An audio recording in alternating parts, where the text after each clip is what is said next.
FS1 College Football is sponsored by Rocket Mortgage. Welcome to Las Vegas, Sam Boyd Stadium, the home away from home for the New Mexico Lobos for the last month and a half, coming off the first win of the season for them, taking on the Fresno State Bulldogs.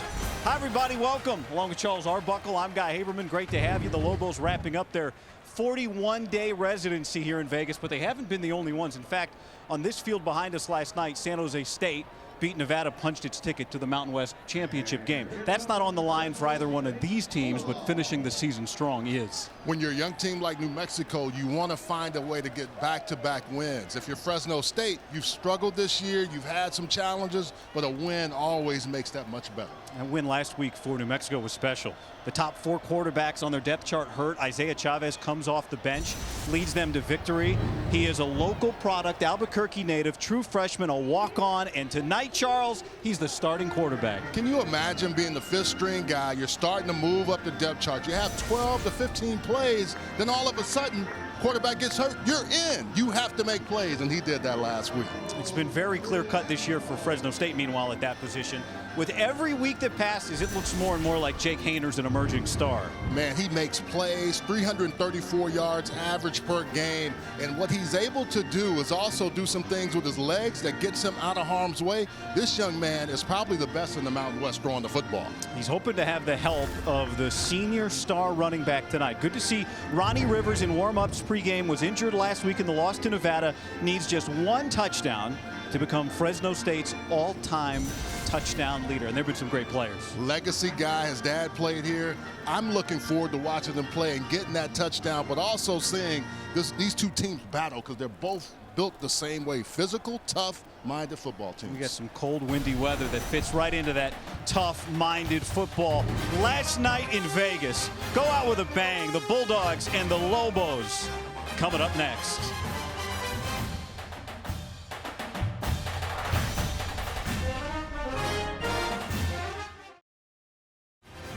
Third trip to the state of Nevada, second trip to Las Vegas this season for the Fresno State Bulldogs. Sam Boyd Stadium, where New Mexico's been pulled up for the last month and a half. Kalen DeBoer, just like Danny Gonzalez on the other side, first year at a program where he previously assisted 2 years as Jeff Tedford's offensive coordinator before calling plays at Indiana last year. And the roots, of course, are deep for Danny Gonzalez.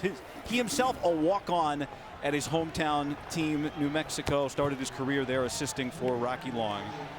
His team won the toss, elected to receive to start this cool, some might call cold, breezy night. Well, when you come to the desert, having gone to school out west, you know this time of year it could get a little chilly, and there's nothing stopping that breeze from hitting this field. Chad Alexander is back deep. Asa Fuller will kick off for Fresno State. Bulldogs, a win today would match last season's full season win total.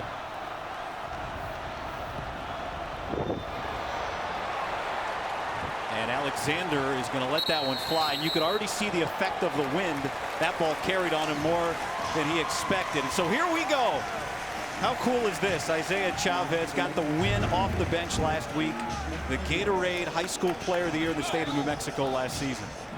Well, you got a young man that really got much, much better over the course of his career in high school. And now he's getting an opportunity to start a football game when he was a fifth-string walk-on coming into the season. Rio Rancho High School in the Albuquerque community. Bobby Cole will take the first handoff of the game, and he runs right into a Fresno State defense that is very dangerous against the pass. 4.5 sacks a game for the Bulldogs, leads the nation. You've got a ball club that will get after you, and you got to stay ahead of the chain. So second down and 7 or 5 is what you want to be against this team, because they will get after you in the pass game. Danny Wareheim said what we really need to be is 3rd down and 3. So can they get it there? Nate Jones going nowhere, thrown down. But of course, it's David Perales The best player on this Bulldog defense. We will call his name a lot, guy. And, defensive coordinator Inge talked about him just being a joy to watch. Well, if you're offensive guy, not so much. But if you're on defense with him, you love him coming off the edge, making plays like that. Right away. We talk about impact players. He shows up. Bryson Carroll is like a Swiss Army knife guy. He plays running back, but he's also the backup quarterback as well. 3rd down and 10. Pressure coming, and he goes down. Sacked by Jones, Kwame Jones, his 5th sack of the season. They come at you when they know they have you in this situation. Paralysis on the left, they do some games right there. More ETE where those guys come around the ends and they're able to get home. And that's the tough part for this offensive line. You've got to be ready for those stunts. If you're not, they're going to make your night miserable. One of the best punters in the nation now, Tyson Dyer. 44 yards per boot. And this one hooks out of bounds. He was not trying to do that. He was trying to roll it down the field, but not hook it. And I think he may have also been trying to kick it a little bit lower because the open air of the stadium that he's kicking to may have caught that ball. 21 yards on the punt, but you're right. This is into the wind, so you're saying, Charles, he's trying to keep it low. Yeah, trying to keep it low, but he just misses it. And then, I think sometimes when you're trying to do something, it turns into a situation where it's totally the other way. My golf game is horrible because of that, but his punting game has to be better on a night like tonight. Here's Jake Haener, 5th in the nation in passing yards per game. This is an offense that went for 599 last year in the loss, and it's Mims, Jordan Mims. Remember, one of the stories in this game, how much, if at all, will we see Ronnie Rivers, Fresno State star running back? Mims gets the first carry. They're going to go tempo to keep this New Mexico team off balance so they can't bring a lot of pressure. New Mexico only 2 down linemen on this play. Now they walk those linebackers up. I think they're going to try to get. Rocky Long has all kind of stuff that he throws in the kitchen at you when you face him. 2nd down and 8. Haener, pressure coming, steps up, deep shot, and Kelly cannot bring it in. Josh Kelly defended by the very important freshman Tavian Combs. Let's take a look at our impact players when the Bulldogs have the ball. Well, one guy you're going to see a lot of is Jalen Cropper. He has just made play after play after play. And Brandon Shook is always around the football. Mountain West Defensive Player of the Week just finds a way to get to the football. Saved the defense and the team last week, Rocky Long told us, with successive fumbles, a fumble forced, and an interception. Trying to get a stop here on 3rd down and 8 after the poor punt. Haener taking all the time. Now he throws on the move. Cropper is there, wide open, and he is down to the 10-yard line. He better give that offensive line a whole lot of credit because he was back there a long time and Cropper just stayed alive. Haener finds a way. He throws very well on the run, and if you're the defense, you got to stay active. He had nowhere to go early. Cropper says, okay, I'm going to be the guy. I'm going to show you my numbers and let you hit me so we can get this ball down the field. Some movement up front on the Fresno State offensive line. Again, the left tackle, Dante Bull, the left guard, Dante Atkins out. They're also without wide receiver Carrick Wheatfall tonight. Big 3rd down conversion. Haener. This time he flips it away from pressure. He had Josh Kelly in the area. Incomplete. Pressure up front is going to be a problem sometimes, and you're going to see these guys coming in at you, and then sometimes they'll back out. But the real key is not letting you get comfortable if you're an offensive lineman. They almost get to Haener. Haener gets rid of it right before they're there. Ben Gasallo has been playing some really good football. Pressure-wise, stats don't always show it, but he's been around the football every single play. This Mountain West leading defense, the Lobos, in terms of takeaways this season. They have 12. 2nd and goal. Quick throw and a little bit of traffic around Cropper. And the throw a little off target from Haener brings up the 3rd down. Yeah, Rocky Long talks about his play sheet, but he doesn't bring it out. He said, if I got to bring it out, we're getting our butts kicked. And what they're doing is they have two defined defensive ends in this 3-3-5, and then the linebackers and the safeties, they call them Lobo. You got Wolf, you got all kind of guys that'll step up in the interior, which is throwing off this offensive line and making their count a little bit more difficult. It's a very good red zone defense. They only give up a touchdown 33% of the time. That's 4th best in the nation. Haener on 3rd and goal. He sees Kelly, and it's Cropper who slides down and makes the catch. Jalen Cropper with his 5th touchdown of the year. Consecutive games with 100+ yards, and he's starting off right now making play. You could see that develop up here, that smash concept where he's running to the corner. Haener just finds him. You're going to have those guys working the system, underneath coming under, and then over the top. So you have 2 underneath, 1 over the top, and he's able to find Cropper with a real nice throw and catch. Special teams, a big issue last week. Jacob Westbury, the starting long snapper, is out, but Michael Munoz, the backup long snapper, is back this week. Fresno State was down to its 4th string long snapper, and they did not have anybody to kick extra points. So Asa Fuller is on, and that is a button-down operation. Fresno State, a couple of 3rd down conversions on their first possession, including the touchdown to Cropper.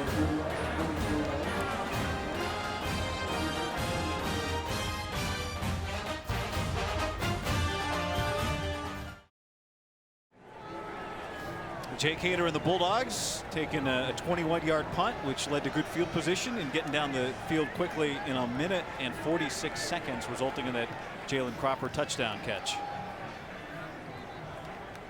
You take a look at what he's done this year. Through 5 games, these are the total offensive leaders that have played 5 games. There's some good names on that list, and especially number 2 there, Justin Fields.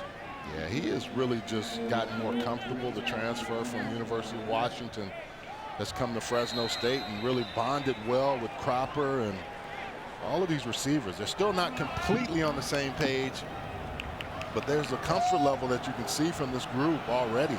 Each and every week, they're able to take it up another notch. Again, the wind will help that one carry and sail out of the back of the end zone for a touchback. How does this New Mexico offense get going? Last week, they did not quite face the offensive threat in Wyoming that the Bulldogs had. Yeah, I mean, you bring up a really good point. The basic things they have to do is stay out of 3rd and long. If you're in 3rd and long, you have no chance against this rush. These guys up front will get after you, but they don't play well against the run. And I think that's the real key when you watch this Fresno State team. They've struggled in the run with their run fits. You've got to exploit them there. Fresno State 8th in the Mountain West defensively against the run. Chavez on the rollout, and he gets sacked for the 2nd time. Justin Houston this time, the true freshman. He was the first true freshman to play this year for Fresno State, and they like him a lot. Yeah, 6'5", 195, a true freshman, but they're trying to move the pocket.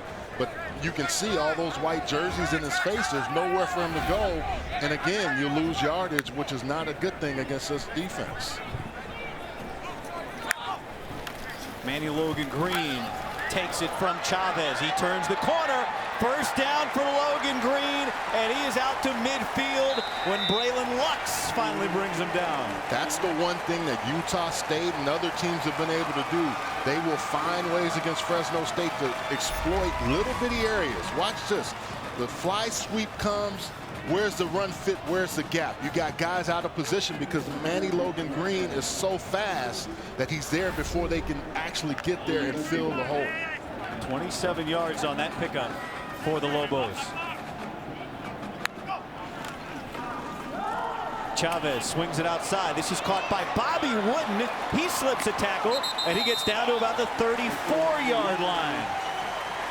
So one thing you have to do is make them miss. And in the screen game, you got to have that. You know that guys going to come and block for you after you catch the ball. What do? Good block right there. You got to make one miss. Really nice opportunity and a chance for Bobby Wooden to pick up some nice yards. Only 7 catches on the year, but they like the freshman out of Pearland, Texas. He had 5 of those catches last week on his 19th birthday in the win over Wyoming. Logan Green is the man that motions into the backfield now. Chavez is going to keep it. Now he's reading. Now he keeps it and gets down to about the 27-yard line. With Justin Houston is there again.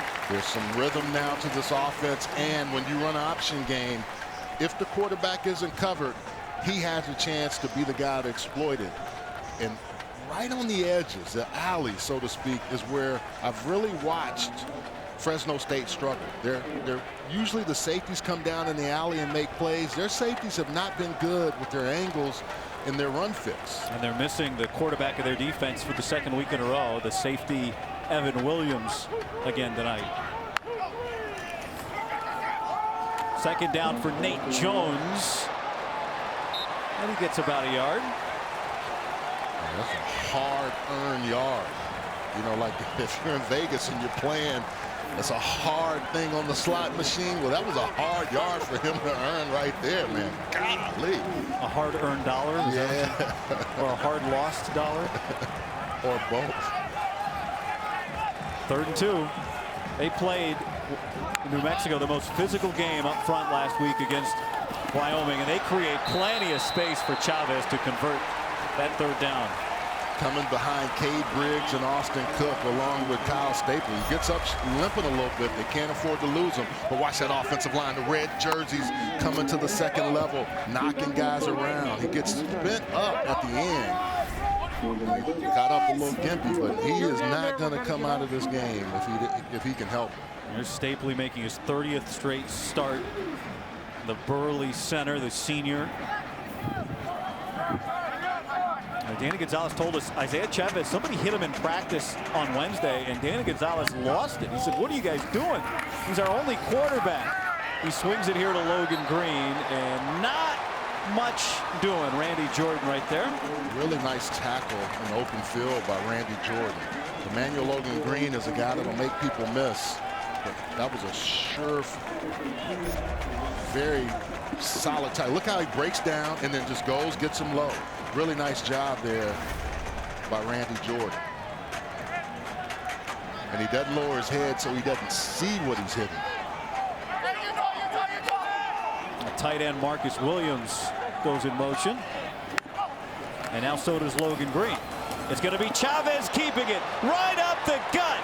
And he's down to the 5-yard line. New Mexico knocking on the door. See what I'm talking about, guy? In the middle of between the tackles, they just totally miss. Everybody misreads this, and they're taking off. You see 3 or 4 guys out of position, and then Reggie Strong, the safety, your last line, is not there. Wyland Free comes over and has a touchdown-saving tackle. But I've watched this repeatedly. These guys just giving up gash plays right up the gut. The window dressing by New Mexico has been outstanding this drive. Couple of tight ends in the game now. Chavez keeping again, looking for the goal line, and he scores. Isaiah Chavez is in, and New Mexico's on the board. Defenses arguing with each other is not a good thing. You've got to have guys that really want to talk and focus on making plays. But right here, they use the tight ends to come back on the other side. Marcus Williams is one. He's able to pick up somebody, Connor Kinslow, and Isaiah Chavez just follows them and gets in for 6. Nice drive by the Lobos there. First career rushing touchdown for him. As Donovan Murphy comes on for the point after lining it up and hoping it'll land safely in the All-State good hands net right into the wind. We got some rhythm on offense from the Lobos, marching right down the field, and the true freshman Chavez ties the game.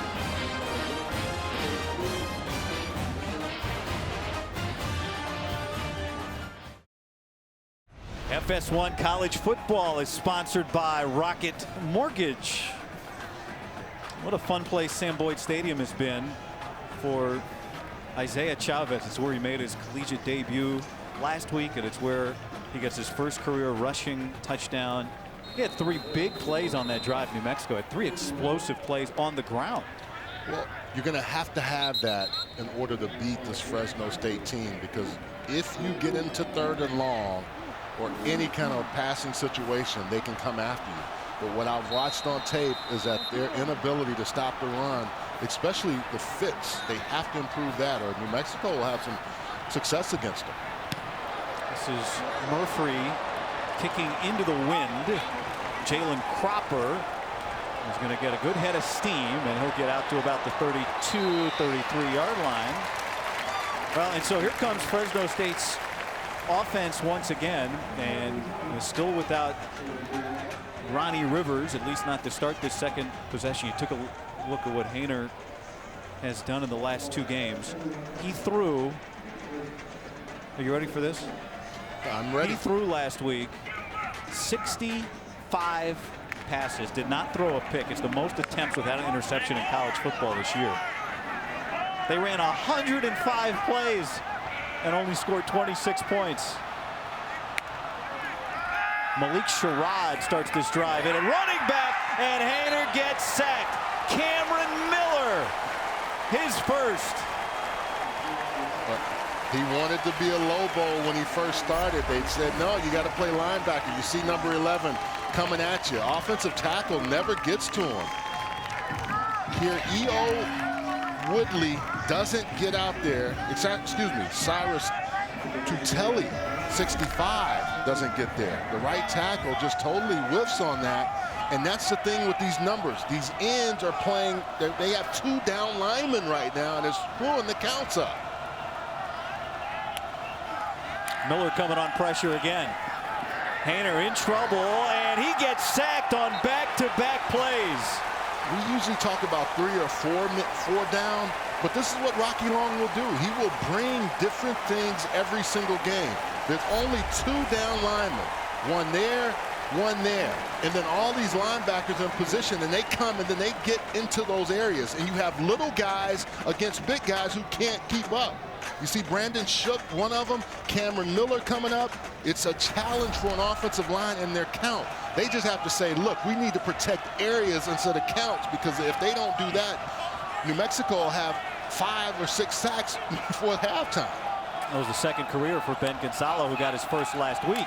4-man pressure again. Haener, 3rd down and 23.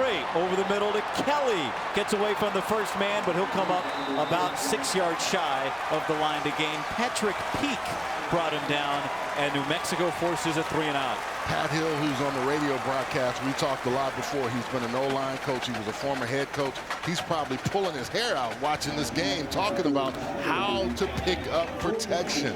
And there's Tavion Combs, who is the Lobo, who Danny Gonzalez says, I spent a lot of time with those guys. If they mess up, I'm with them.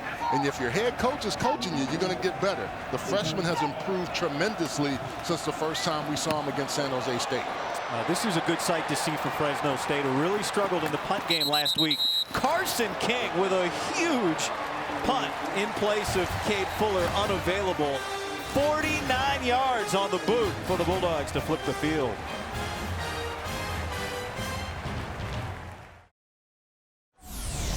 But one thing the New Mexico coaches told us, Isaiah Chavez unafraid of the moment. And you take a look at the way he directed his offense down the field on New Mexico's first drive. What I want you to watch is his ball handling skills and his ability to ride the fake. It fakes out all of those defenders, and you can see guys want to block for somebody that can run the ball, and they're happy for him. Marcus Williams, who is from his hometown, rival high schools, was a senior when he was a freshman. He's playing ball for a young man that was a fifth string guy for him. He throws this out to Manny Logan Green, and he gets about 3 yards out of a play that started with a little hesitation. I think what they wanted to do is establish the run, and then that would allow them to get him some throws. He was only 5 of 10 last week, which is 50%. But still, the run game has been so dominant for them that it has to stay that way. The last few weeks, this Lobo team has really started to establish and understand how to run the football. He's 3 of 3 on some short throws so far tonight.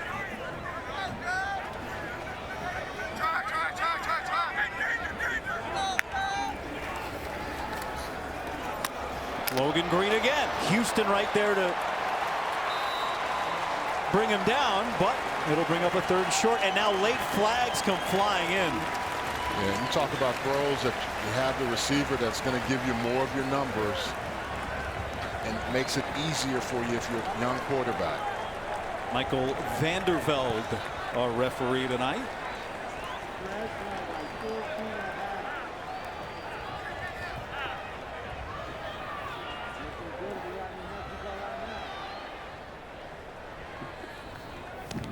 After the play is over, personal foul, unnecessary roughness, number 73 of the offense. That penalty will be enforced half the distance to the goal. The down does count. It's third down. Left tackle Cade Briggs, number 73, is going to come in late into your screen. There it is. Play is almost basically over, and he's coming to get a late shot on Kevin Atkins. And so instead of a third down and about 2 yards, it's a 3rd and 13. Chavez running behind his running back, Bobby Cole. He does get to the edge, puts his shoulder down, and gets right to the stick. Well, he showed this last week. He is not afraid to put his nose in. Yeah, they talk about him really not being afraid. You can see they all come off and block very well. Nice block by Bobby Cole to cut the edge. And like Ray, look, lowers the head, lowers the shoulder. Reggie Strong coming over. They don't pick up the first down, but you gain the respect of your team if you're playing like that. The only thing the coach will probably say is, look, we don't have a lot of quarterbacks left. We need you. And by a lot, you mean but none. The last game of the season, this is how Danny Gonzalez and Rocky Long and those guys on that staff want their team to play.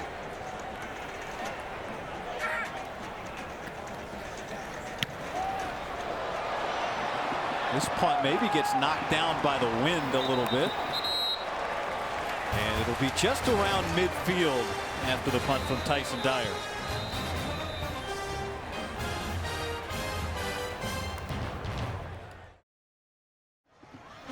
Fox Bet Super 6 has given away over $3 million, and you can play right now for your chance at another $100,000 of Terry Bradshaw's money. Download the free Fox Super 6 app and pick the outcomes of 6 of this Sunday's games for your shot to win.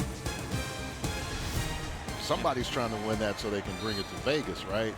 And double that money or lose it. Just keep it. Yeah, that's exactly what you should do. Javon Bigelow now in the game at running back for Fresno State. We have not seen Ronnie Rivers yet, and Bigelow gets the carry, his 4th of the season. The redshirt sophomore from Fresno meeting Brandon Shook, the Mountain West Player of the Week last week. A little bit bigger back at 6'2", 219. Fresno State has always had running backs that could really run, and you can see Ronnie Rivers there. The longer you stand on the sideline, probably the harder it's going to be to warm yourself up. 2nd down and 5 for Haener. Bulldogs went 3 and out on their last possession. He got sacked twice. This time he gets rid of it quickly. Kelly makes the catch and ducks in for the first down. Ronnie Rivers has a heavily taped ankle, injured last week. Left the game in the 3rd quarter against Nevada after a long run. And he was on the field with the team warming up. You could see a moment ago on the sidelines, but we've yet to see him in this game. Haener again quickly to the air, and this time Cropper slips out of a tackle. Yeah, Cropper is a problem.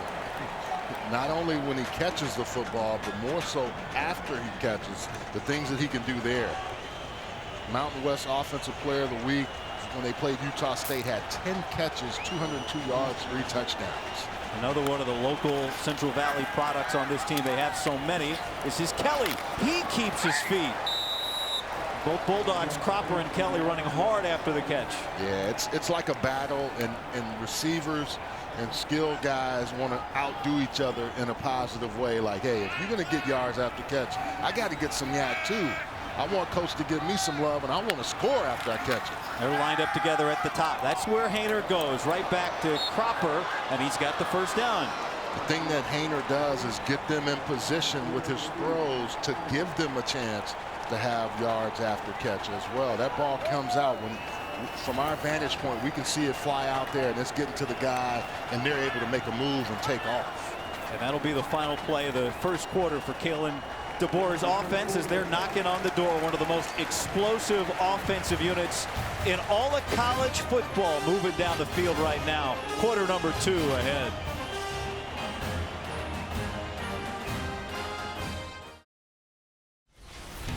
Time to take a look at the progressive game flow for the first quarter. Time plays by Haener and Cropper. And then Isaiah Chavez getting the start tonight, making plays with his legs. As we begin the second quarter, Fresno State driving again. Haener on the move. Plenty of space in front. Throws on the run. There's Zane Pope. Touchdown, Bulldogs. Well, the way you get a team off balance with all the movement up front and everything is run a bootleg. And Haener on the run is just as effective if he stays in that pocket. Keep your eyes up. Make sure you make plays. They're going to influence everything one way, and then Haener comes out and has all kind of time and room to run, and he finds a nice weapon in Zane Pope, who just came back from an injury last week. Injured in October in the only scrimmage that Fresno State had. Returned with 5 catches, a spectacular touchdown catch, 96 yards in that eventual loss to Nevada. He was really a guy that had a breakout year as a sophomore last year. A flag is down on the extra point attempt. Yeah, that's going to be offsides on the interior by New Mexico again. They did that on the first Offside, one as well. Number 98. Defense, that penalty is declined. Extra point is good. Zane Pope, touchdown. Haener's thrown 2 already tonight. Bulldogs in front.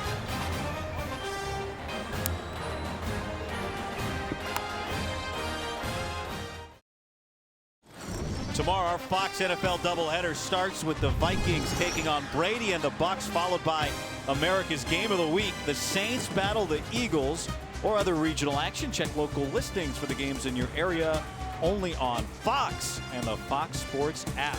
Taysom Hill, Jalen Hurts, right? How about that? Meanwhile, for the Bulldogs, Jake Haener, the touchdown to Zane Pope. A 16-yard score. Haener 5 of 5. 2 touchdowns, 45 yards. And a fair catch called for and made. So the Lobos will start at the 25. A little bit surprised that they called a fair catch there, especially with that wind and the ability to catch it on the run. A shorter kickoff with this wind pushing the ball. And I think Danny Gonzalez even looked at him like, hey, what are you doing? That's an opportunity for you. Yeah, I think really that's not what you want in that situation. I was somewhat shocked by that. New Mexico starting field position, it's own 23 on average. Fresno State's had great starting field position. They've started about midfield on average with their drives. Bobby Cole takes the handoff, and he feels his way forward for a couple of yards. Big Teton Saltis, number 50, among this group up front, coming off the performance last week against Wyoming. They did something they really wanted to do, and Bobby Cole was the first 100-yard rusher against Wyoming in 19 games, and he went for 184 total yards, going toe-to-toe with Trey Smith, 131 of them on the ground. And that was something that Teton Saltis said after the game, that the Lobos took a lot of pride in running the ball against Wyoming. Here's Cole again. And again, he's not going far. Teton Saltis just annihilated that side of the line. The right tackle just comes down and just moves guys out of the way. And you got an injured player. Is that David Perales? I think 99? It is. You could see him as that play was ending. Before the whistle blew, he had his hand on his hips trying to walk off the field. He's the heart and soul of this defense, especially the line. He and Kevin Atkins, 90, really make a lot of plays for this defense. So off the field here on this 3rd and 7.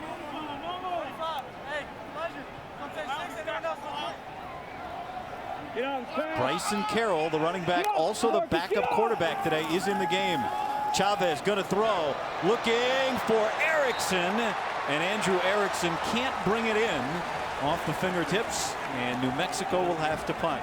The longest throw that you have to make for a quarterback, and that's not easy. He got the win, but he doesn't have that strike coming out, and they missed. They didn't connect last week. Andrew Erickson had a deep opportunity, and I don't think they were able to connect on that one either last week. So Tyson Dyer's got to be the happiest person in the building right now. He's finally kicking with the wind after kicking into this strong wind in the first quarter. And you can see the difference. Great hang time. Pope is back there. He fair catches it. A flag is down back in the backfield. And Guy, I'm wondering if there was a tip ball, if Jordan or the other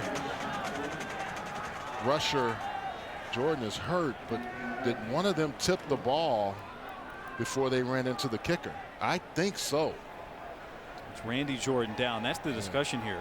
Boy, the ball came out pretty good for a ball if it got tipped, though. Like, did they get a hand or just enough on it? If you do, then this is okay. If you don't, that would be that's a roughing. That would not be running into. It's hard to see what happened to Jordan there on that play. He just came down awkwardly.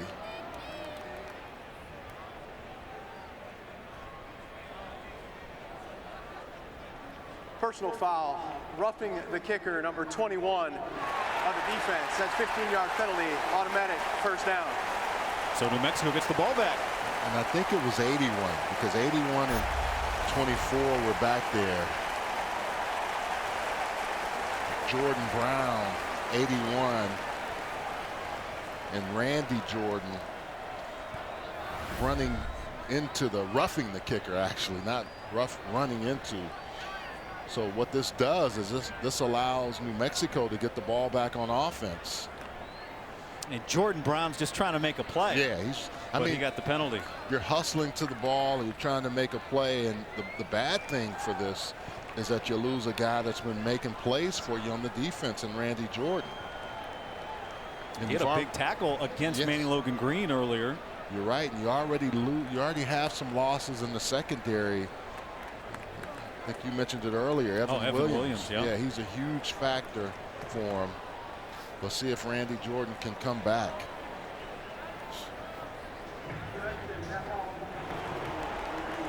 And so instead of Fresno State ball,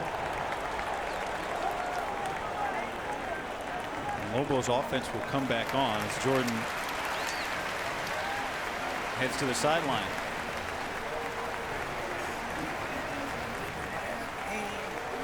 And maybe that discussion was about whether or not that ball was tipped. Yeah. But in the end, you couldn't see it from the angle that we had, and I think the officials looked at that too. And like you said, the ball came off really clean. It's hard. So the Lobos, after the punt, they get the ball back at their own 43-yard line. First down and 10. Logan Green takes the toss from Chavez. He turns the corner. He really gets upfield quick, doesn't he? It is like he has 3 or 4 gears, and then all of a sudden, boom, he's gone. You're going to come to the side where you have the 2 tight ends and then big number 50, Teton Saltis. And then look, you can just see that whole side has moved. Again, the struggle for Fresno State is those run fits and making sure that they're coming in and flying to the football, but filling up the area, space, and gaps in the run game. 5 touches for 48 yards already for Manny Logan Green. He's at the bottom of the screen. Now he goes in motion.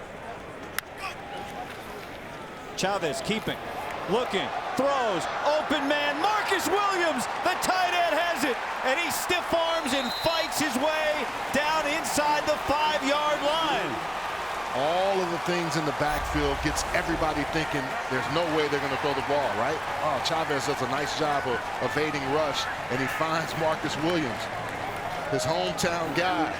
Marcus Williams is there, going to find that seam. All of the window dressing in the backfield does everything. You see him down the seam. If you're a tight end, like I have been in my life, your eyes light up when you have this opportunity. That's right, both from Rio Rancho, but from rival high schools on the same page there. Nate Jones has come into the game now. stands beside Chavez in the backfield. It'll be Jones, and he's in. And after the penalty, New Mexico takes the ball and races right down the field. I think we've seen this New Mexico team, Guy. We saw them early in the year. They're starting to grow up a little bit. They're finding different ways to make plays, and it's all because of this interior offensive line just smashing. They could have got K-Bridge for a hole, but I think you hold every play. Austin Cook. But one thing that they're doing is they're locking guys up, and they're going snap to the echo of the whistle. And when you do that, usually you have good results. The true freshman, Nate Jones, from the powerhouse Bosco High School down in Bellflower, California. His 3rd career touchdown. Point after true, and we've got a tie game here in the 2nd quarter. Okay. I like it. I like it.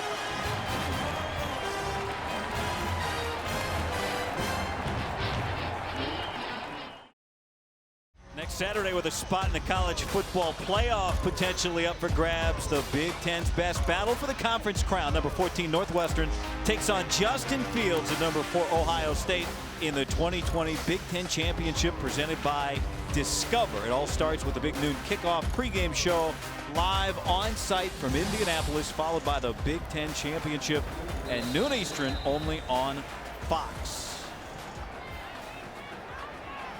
You know it's cold when the swimmer's coat comes out. Jalen Cropper returning this for Fresno State. Spinning forward, pushed out just past the 30-yard line. Let's take a look at tonight's Above and Beyond, brought to you by Jersey Mike's Subs. Be a sub above.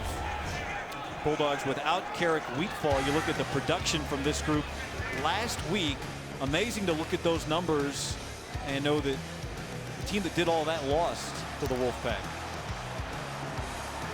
Yeah, they have some guys that can make some plays, and you can see already Cropper, Kelly, Pope showing up. Cropper and Pope each with a receiving touchdown in this game. The Bulldogs, did they have 10 players on the field? Fresno Yes, State they did. has called their first charge timeout of the first half. So they took a timeout. A late substitution. I think they only had 10 on offense. It looked like somebody came running onto the field late. It might have been Jared Torres. Look at the bottom of the screen as we count this up. 3, 4, 5, 6, 7, 8, 9, 10. Yep. They're missing a guy. He's trying to get out there. Lori Hanson. 88 Hanson coming in a little late. Packages and personnel groupings. Got to be paying attention. That was supposed to be 12. He thought it was 11 personnel, meaning only 1 tight end instead of 2. No, that was 10 personnel. Well, they had a tight end out there. It's a different kind of 10. Yeah. Jordan Mims lines up in the pistol behind Hayner. Line holding up. So Hayner's going to take a big shot. Magdalena caught it. What a catch. The first of his career. Throwing into the wind, mind you. And this was a heck of a strike by Hayner. He fires it up, and Delana makes a nice catch. Concentrates. You see how he's getting pulled. Great job by him. What a way to make your first career catch and now make your second. Magdalena, you know, the number 0 is legal this year in college football, and everybody wants it. No one on the Bulldogs was wearing it. Last week, Delana, with all the issues they had on special teams, volunteered to be the place kicker, but they had a double number issue, so he got 0. He did kick a couple of times, unsuccessfully, but Kalen DeBoer told us this week, well, he really likes 0. He wants to keep it. I don't think he's going to let it go. After you volunteer to kick, you should keep that number, and then you make a couple of plays like he just made, the 44-yard catch.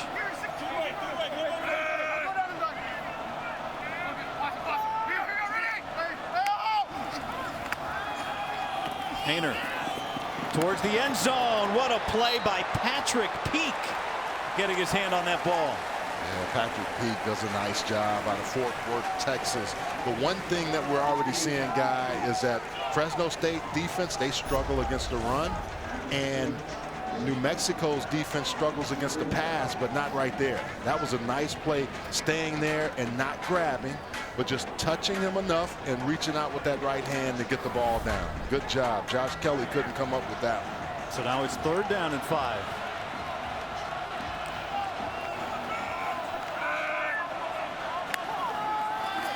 Hayner lobs it, and he and the intended receiver, Josh Kelly, were not on the same page. And he took a shot from Cameron Miller, too. Yeah, and his offensive line, they didn't have numbers, and that's where you're going to come with extra. So you overload Cameron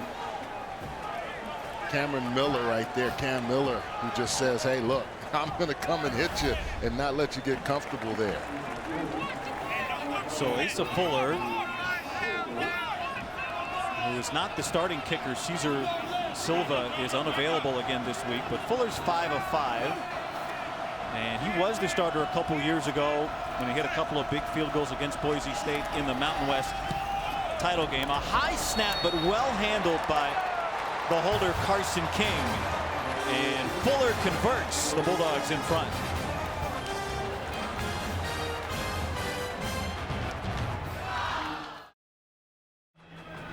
Millions of kids nationwide are without their normal access to sports and play due to COVID-19. That's why Fox Sports and Good Sports are restoring play for kids and the programs that serve them through donations of brand new sports equipment.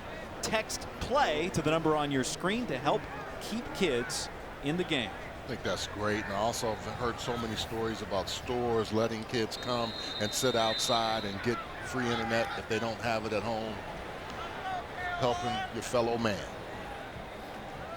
17-14, Fresno State leading. Asa Fuller just hit the field goal. Now he kicks it away to Manny Logan Green, who had a 72-yard return last week. Nearly took it back to the house.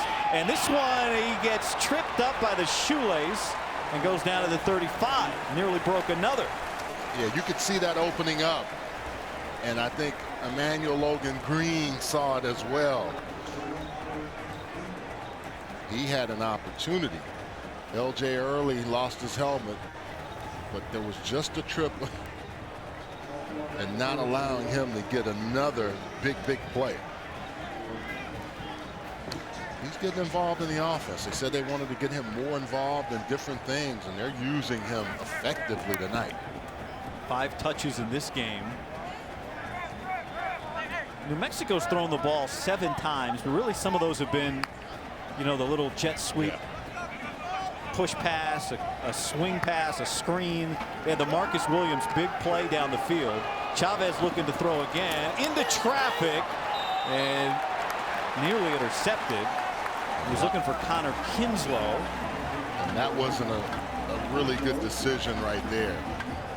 He threw that into way too much coverage. And he's fortunate that wasn't a pick.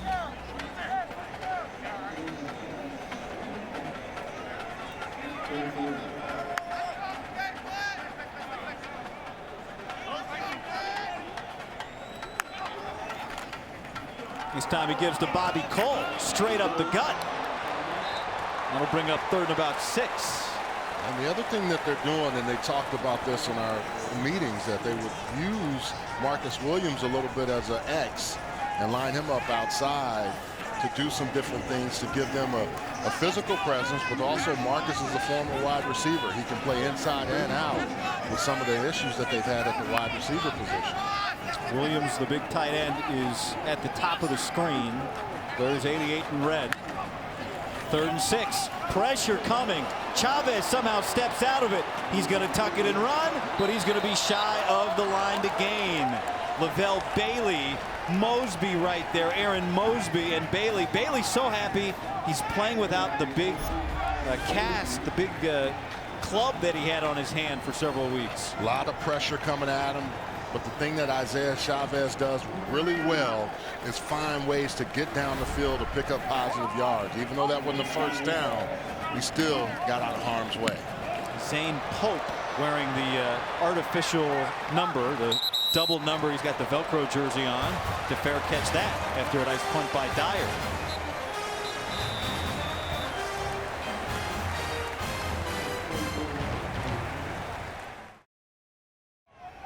Ronnie Rivers trying to stay loose, stay warm on this cold night. He has not appeared in this game yet. They were giving him treatment right up until game time. We were told by Kalen DeBoer yesterday that's how it would work. He is 1 touchdown away from becoming Fresno State's all-time leader on a list of greats. Anthony Daigle, who played with Ronnie's dad, Ron. Of course, Robbie Rouse, who was Fresno State's all-time leading rusher in yardage. Ryan Matthews. And you saw the name at the bottom. You recognize that. Devontae Adams.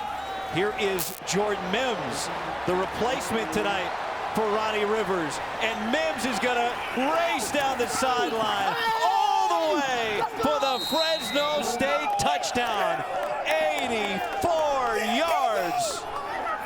Just like that. I tell you, the big thing is that hole opened up, and they said Jordan Mims had some speed, and he was going to be ready when he got his opportunity. 54 right here. Watch. Teammate going to be running to try to keep up with him. Oh, on the side. But the convoy with Mac Delana making sure you get in. I'm following. We're going to the house. Well, he's no slouch. Mims, 14 touchdowns his first 2 years in the program. He at different times has had to carry the load for this Fresno State offense in his career. The point after good by Fuller. In 17 and 18, he was really productive, but he missed all of last year after ankle surgery. And as you know, the opportunities become a little more difficult Stop with right Ronnie there. Rivers. Look at that. Man. Guys, sorry to cut you off, but that was just so, the blocking inside was so good. And to your point, Mims showing the speed there.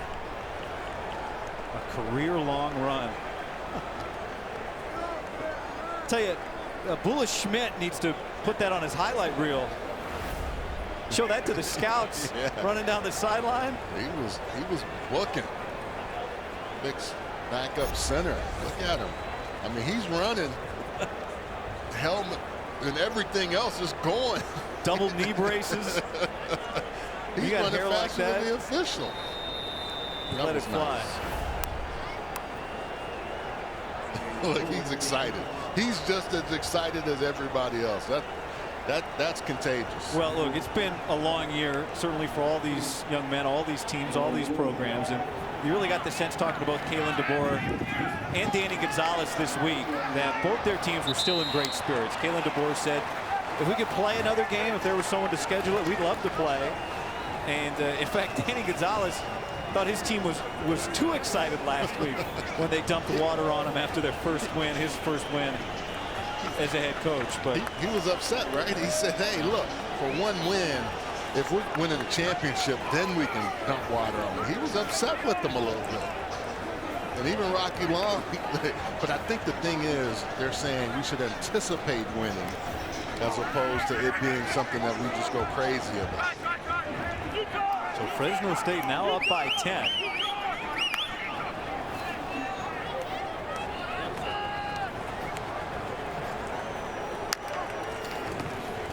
Chavez will give it to Bobby Cole. And he gets a yard or two. And this New Mexico team really isn't designed to come from behind. That's the big problem for them. As much as they like to run, it's tough when they get in passing situations. Cole again, trying to step through. Lavelle Bailey, the sophomore, the Husky backer. I'll say it again, he got the club off that right hand. He's still got a splint on it. What did the defensive coordinator William Inge said? He said he's got his ID back. That's right. He's out of the club. Yeah. He gets his ID back. I love it. Inge was talking a lot about motors and drag racing, which his family was involved in. We'll talk a little bit more about that throughout the game. Up and under. Up and under. Chavez. He's got a big hole, and he's going to pick up the first down. Now Chavez is racing down the sideline. Early running with him, and he gets dragged down by Waylon Free. Really nice blocking by the offensive line. You're going to pull guys and get them out in front so he can come, and there's a convoy behind him. Really, he's able to just get behind Austin Cook and Cade Briggs and pick up some nice yardage. David Perales has been out for Fresno State. He was not in on that play, and he's still not into the game. Remember, he came off the field a couple series ago for the Bulldogs, and I don't think he's returned. And if he did, it was only briefly because he's on the sideline right now. And you don't want to speculate, but it really looked like he got his bell rung. And he hasn't been back in since. He still has his helmet. That is the key player for Fresno State on defense. This was earlier in the game. Take a look on the right side, 99 in white. Nope, there's Perales. He didn't go down from that hit, but you could see him. He just started to walk off the field immediately after it happened. Chavez looking to throw. Now he's going to throw it back. Marcus Williams, the tight end, can't quite slip away. Waylon Free, who just saved the touchdown on the long Chavez run, holding on for dear life on the big foot of Marcus Williams. Yeah, really nice play by Waylon Free. Talk about hustle plays. This is one of them because everything's going to develop. They move to their left, and then Chavez turns back and throws to the right. Look at Waylon Free. Nice tackle on a bigger tight end H-back guy. Third down. Chavez running behind Cole. Cuts it up very close, and it looks like he will have the first down. Indeed he does. First and goal for the Lobos. This is a good answer, though, for the Lobos. They needed to score some points. And I think because you can't get too far behind. Again, look at that offensive line. Look at Marcus Williams. Look at Bobby Cole, 34. Getting in front of people to allow Chavez to find an area so he could just pick up yards. Have to score points against this Fresno State team. And you can't get too far behind with their passing efficiency. So first and goal now. Two tight ends in the game for the Lobos. Bobby Cole untouched into the end zone, and the Lobos strike back.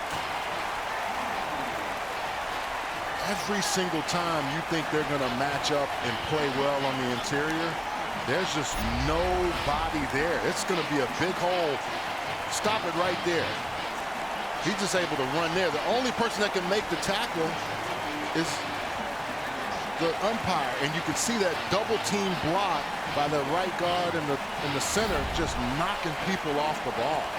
It's Isaac Gutierrez along with Stapley. So after the 84-yard run by Fresno State's running back Jordan Mims, Bobby Cole answers, and New Mexico has looked really good on offense. If I didn't tell you they had a fifth-string quarterback, you wouldn't know. Actually, that's Saltis and Gutierrez. And when you have a man that's 322 pounds, it's hard to get away from him.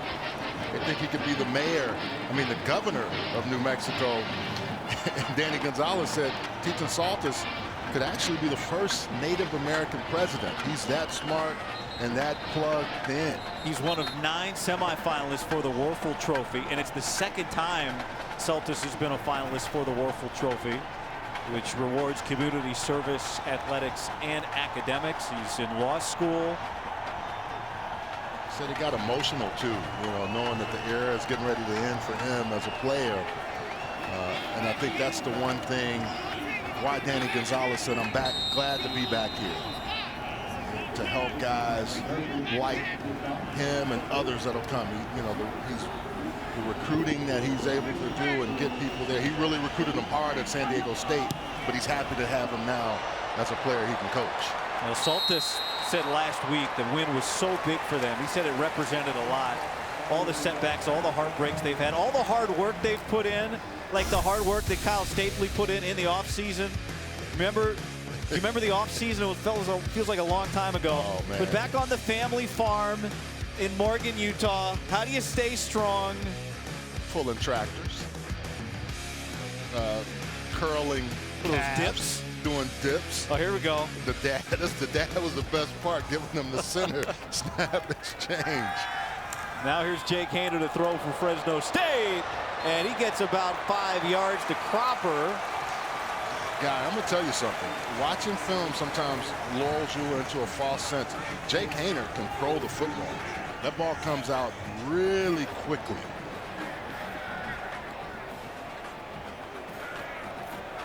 He's got Mims beside him again. A lot of movement up front. There's a lot of movement by this defense and got there a little early. Offside, number 30. Defense with contact. 5-yard penalty results in a first down. Ray Leotele.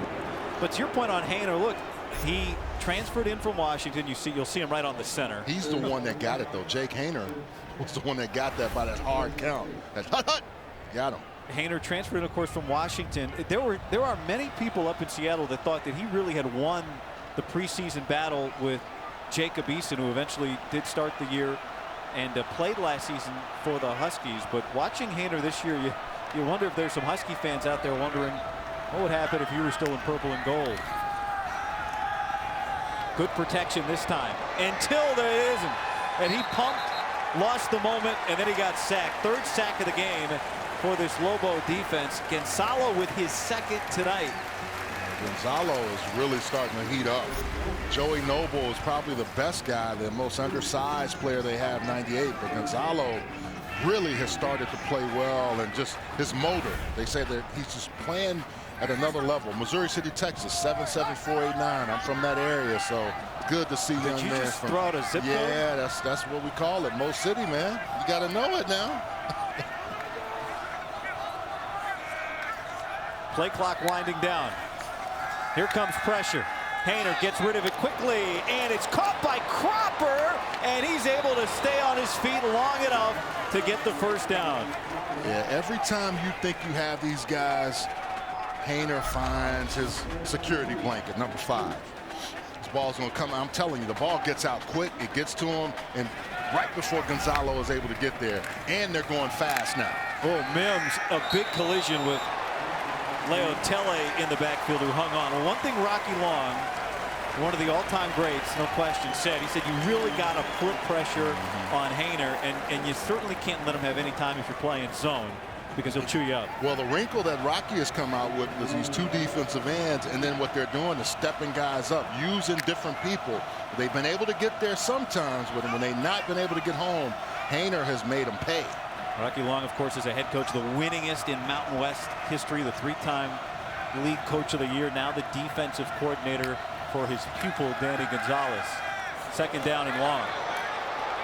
Haener under pressure, and he gets sacked by Joey Noble. 4 sacks for the Lobos tonight. That's on Haener.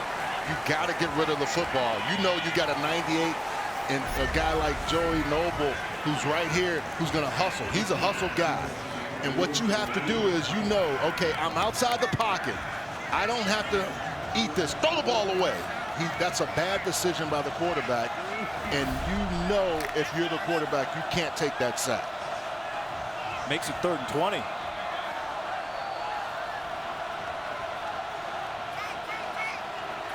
Bigelow back in the game, the back. Cropper in motion. Haener on the move again. Throws, and it's broken up. Lucky for Haener that it wasn't intercepted by Dante Martin, who was just sitting underneath on the sideline. Yeah, Dante Martin just sat knowing that Haener had to come. See, he releases the receiver and then just turns. And Martin should have had that as a pick.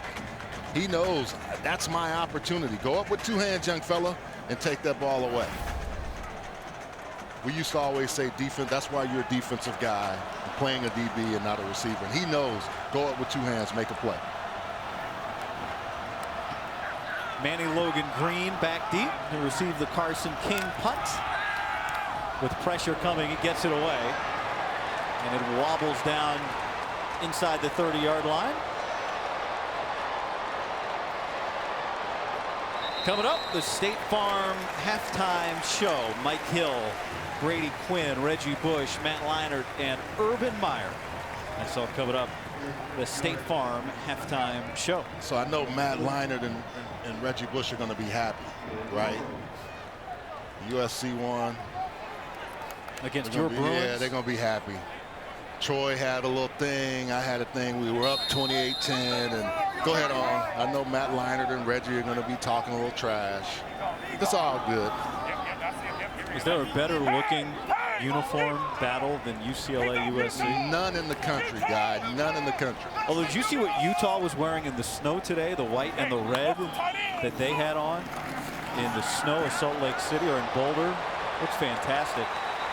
Nowhere to go there for Chavez. Not to mention the snow. How about Boise State and Wyoming? Boise won today, of course.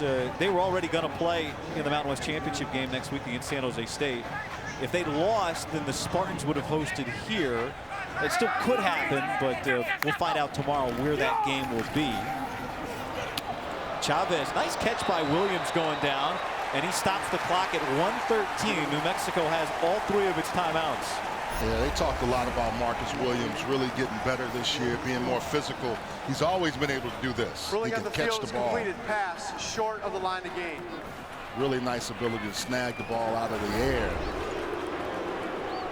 Williams already with 1 big catch in this game. You see the numbers. Chavez 7 of 9.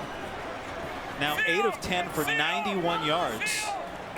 Make it 93 yards. Now he'll try and run, and does a nice job of getting a couple where it looked like there wasn't going to be much. Yeah, he doesn't waste much time, and I think that's the one thing as an offensive line group, you want your quarterback, if he's decisive, he knows he can get there and pick up this first down and keep the drive alive. Chavez, who led Rio Rancho High School to the state title game last year. And he's going to intentionally ground that ball. That's going to be a flag. Yeah. It's got to be. Has to be. Didn't get past the line of scrimmage. Maybe some discussion about whether or not it was tipped, but even then, it looked like he turned and just threw that right out of bounds. Yeah, it looked like he just turned and was trying to go a little bit forward, but hadn't. Yeah, they have to throw a flag on that. He got one last week, too. Yeah. Well, he kept backing up, too. That's the other thing. That's the first time I've seen him do that tonight, where he didn't stand his ground and try to make a play or get rid of the football into an area where there was someone there. It was a late flag, but I think you and I both were like, that has to be a penalty. I wonder if the officials are just trying to figure out exactly the spot.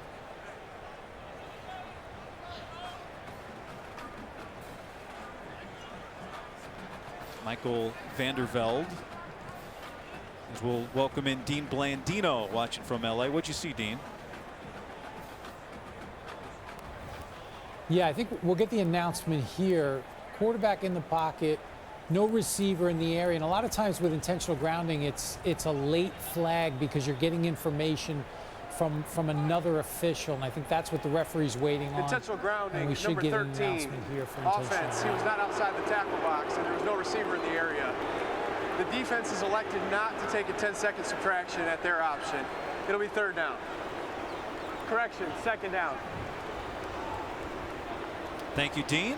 And so that must have been the discussion. There's whether or not they wanted, whether or not Fresno State wanted to take 10 seconds off the clock under a minute. That's part of the penalty for the intentional grounding. And Fresno State's thinking we're going to get the ball first in the second half. Let's not give New Mexico any more time here. Let's go, Zay! Well, let me correct myself. They elected not to take it. So Fresno State's taking a timeout. They're going to try and get the ball back. They're going to try to get the ball back so they can have some Fresno time. State has called their second charge timeout of the first half. The 30-second timeout. Especially now this 3rd and 18, and knowing that this team isn't really built to have, I don't know how many teams have a 3rd and 20 type play in their playbook, but you know New Mexico has really struggled with throwing the ball down the field, other than that seam route that they were able to find Marcus Williams on. Don't forget, coming up, the State Farm halftime show. Mike Hill, Brady Quinn, Reggie Bush, Matt Leinart, and Urban Meyer on the State Farm halftime. So do you run it here and make Fresno State use its last time out if you're the Lobos? Yeah, I would. I would make them use as much of it as they can. Because you know Jake Hayner and that ability to get the ball down the field, you better make them use all the time that they can.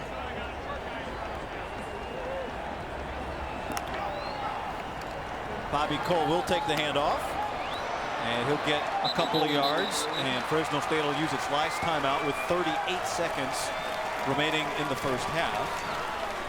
I mentioned it a moment ago, but in the wrong context, so it's important to note Fresno State also will get the ball to start the second half. Well, the good thing for New Mexico is you have the wind to your back, so you're hopeful that your punter will get a really good kick and flip the field, so to speak. That's what you're hoping for here. Tyson Dyer is a really good punter, wearing 96 there in red, second team All-League last year, a Ray Guy Award semifinalist, the oldest player in the Mountain West, 28-year-old Aussie.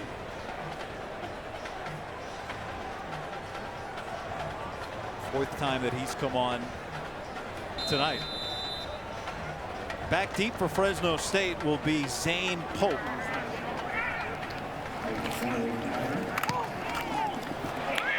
The punter goes down. A flag comes in. Pope is going to pick this up and step out of bounds. 27 on the clock. We'll take a look at this. My guess live is that this will be running into, not roughing, and so it will not be a first down for New Mexico, but let's see. And Tyson Dyer did a nice job. He's from Australia, but he sure was using some Hollywood right there. I think that would be more running into and not roughing.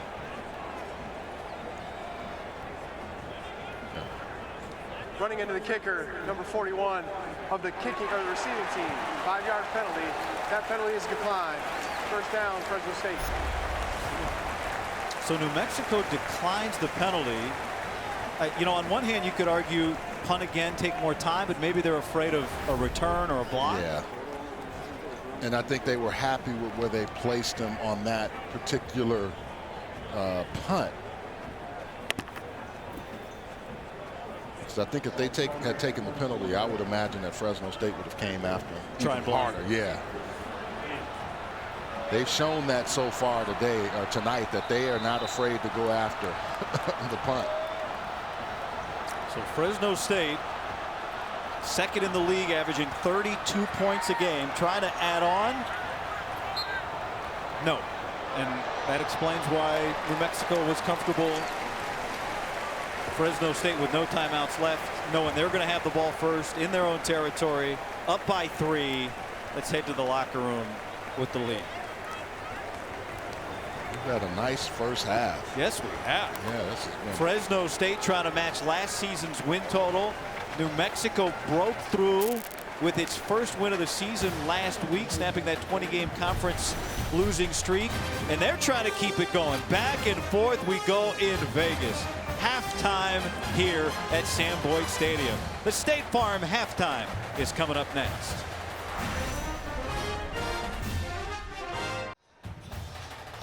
In Las Vegas, getting ready for the second half between Fresno State and New Mexico. A 24-21 game, and there were a lot of plays to be made in the first 2 quarters, Charles. Yeah, Jake Haener was finding Cropper, very first touchdown. But I'll say this, Isaiah Chavez, look at him, pull that ball out. He has an uncanny ability with the ball handling skills to make some people miss and get into the end zone. And then Haener again on the move, throws as effectively there. And you know what he did with his eyes? Looked outside, came back in, able to find the receiver for the touchdown. But New Mexico just kept coming back, and they just pounded the ball on the ground. Yeah, Nate Jones. Now, Fresno State without Ronnie Rivers in the first half, but no problem.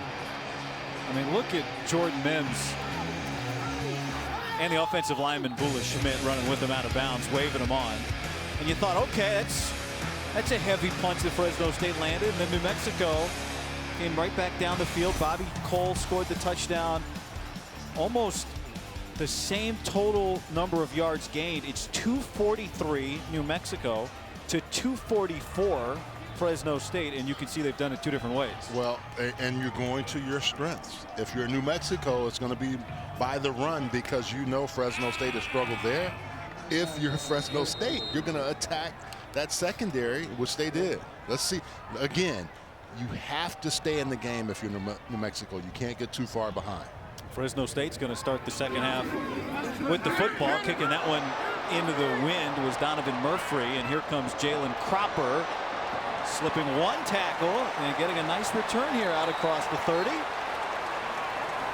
Bulldogs, who lost last week to Nevada, what was effectively an opportunity to have an opportunity to play into the Mountain West title. That, of course, will be Boise State and San Jose State, but a win tonight, and the Bulldogs would match last year's win total. Jake Hayner's first half, a couple of touchdowns thrown. And still, again, I'll repeat, Ronnie Rivers injured last week against Nevada. He is in uniform. He's been trying to stay warm on the sideline, but he has not yet appeared in this game.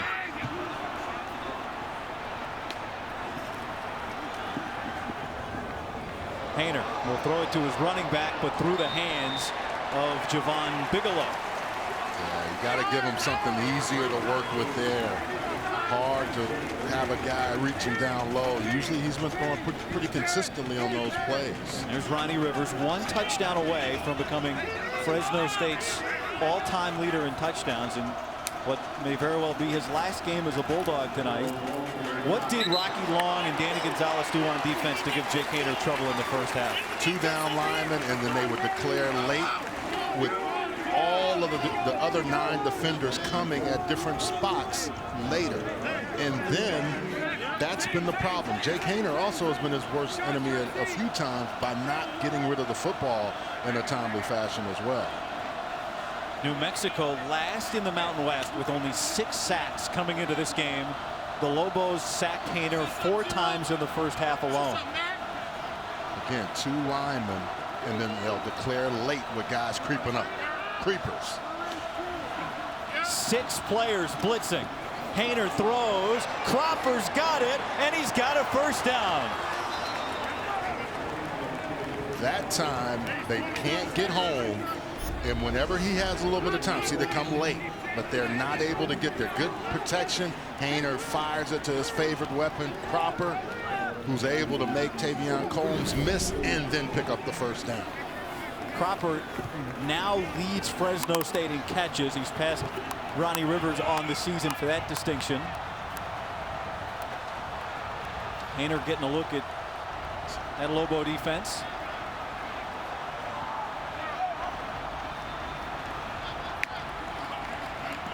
We'll give it to Javon Bigelow, and Bigelow gets about 5 yards before he gets stuck by Dante Martin. I love talking to Coach Grubb, Brian Grubb, and he talked about the tendency breakers. He said it's so hard because he said Rocky Long never does the same thing. He'll give you things, but even Danny Gonzalez says I try to trip him up, but he's got a photographic memory on defenses. Hayner, quick throw out of the reach of Cropper. Ryan Grubb, Fresno State's second-year offensive coordinator, this week named to the Broyles Award nominee list for the nation's top assistant. I'll say this also, too, about Rocky Long. Part of it is him playing quarterback. He doesn't always want to play that, but when you're a former quarterback, you know what hurt you as a player when you played the position. He was the WAC Player of the Year in 1971 as a quarterback at New Mexico. Third down for Hayner. He's got Cropper again, and Martin is right there to make the tackle. But it looks like, is he shy of the first down? He is. 4th down. He's just shy, and you're in that area where you have a tendency to feel comfortable to try to go for it if it's 4th and short, which is about 4th and a yard. Fresno State struggled on 4th down last week against Nevada. Yeah, they're going to go with jumbo, take a few guys out, put some big players in, and try to attack. Especially with this team, New Mexico, playing 2 down, 2 defensive ends. Now they're going to take a look at this. At the spot where right now he's marked just across midfield. Speaking of Jalen Cropper, needs to get down to the Lobo 48 for the first down. 4th and 1. It's really, 4th and 1.5. It's a long one as it stands at the moment. But Eugene Semko, the replay official, initiating a review. Let's see. Cropper gets it, and as soon as he catches it, Dante Martin is there.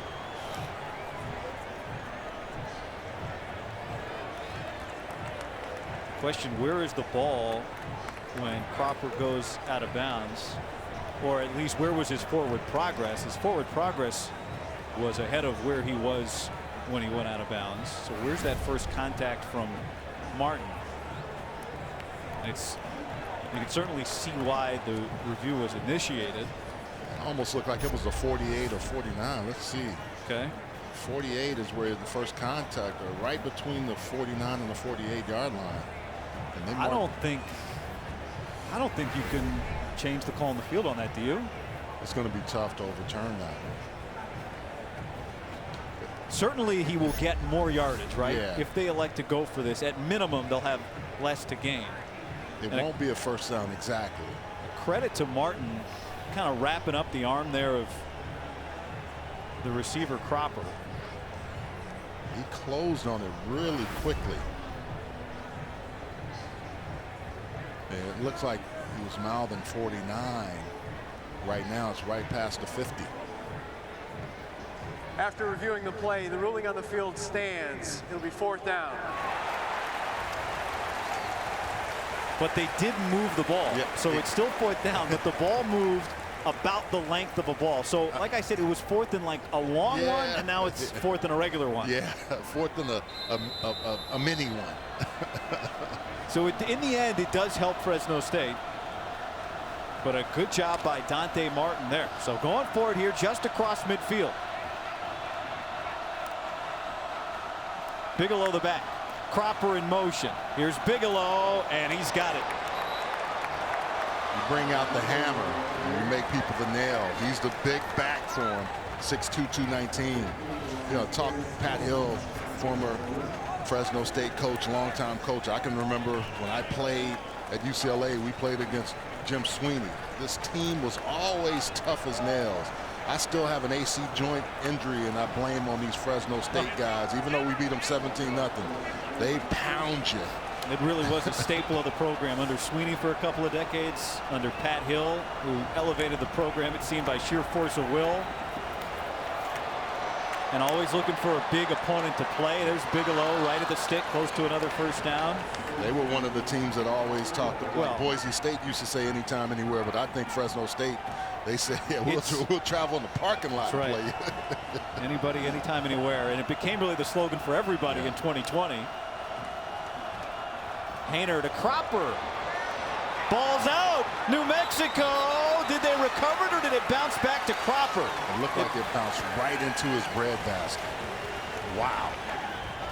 We've not had a turnover in this game. This is what they are known for, going after the football. Jarrett Reed. Wow. Knocks the ball out. Watch 9. Watch him reach that hand in there. Boom. Actually, it was both of them. Tavion Combs or Devin Sanders and Reed. Hainer can't get away. 5th sack of the day for the Lobo defense. That has not been their MO, but it's the 2nd for Joey Noble. They know if we can get fast guys on guys that can't keep up with us, and Joey Noble is just a guy that gets after you. 230 pounds. He shouldn't be a defensive lineman, but he is, and he's their best defensive lineman because of his pursuit ability. We asked Rocky Long, how is he good at 236 pounds? And he's kind of shrugged and said he tries hard. he said he just does not give up. So now it's 2nd and 23. Again, New Mexico had 6 sacks as a defense coming into play today. They have 5 in this game. Hainer just got it off. Now he throws a laser complete to Kelly, and that'll make it about 3rd and 10. I think we got hoodwinked by Rocky Long. He told us, like, we don't have all our stuff in. Well, what they have in really has given a lot of problems to Fresno State in that offensive line. It's true. At the beginning of the year, he said they had about 1/10 of the defense in. And when we talked this week, he said they haven't added anything else. They've just gotten better at the basic stuff they do.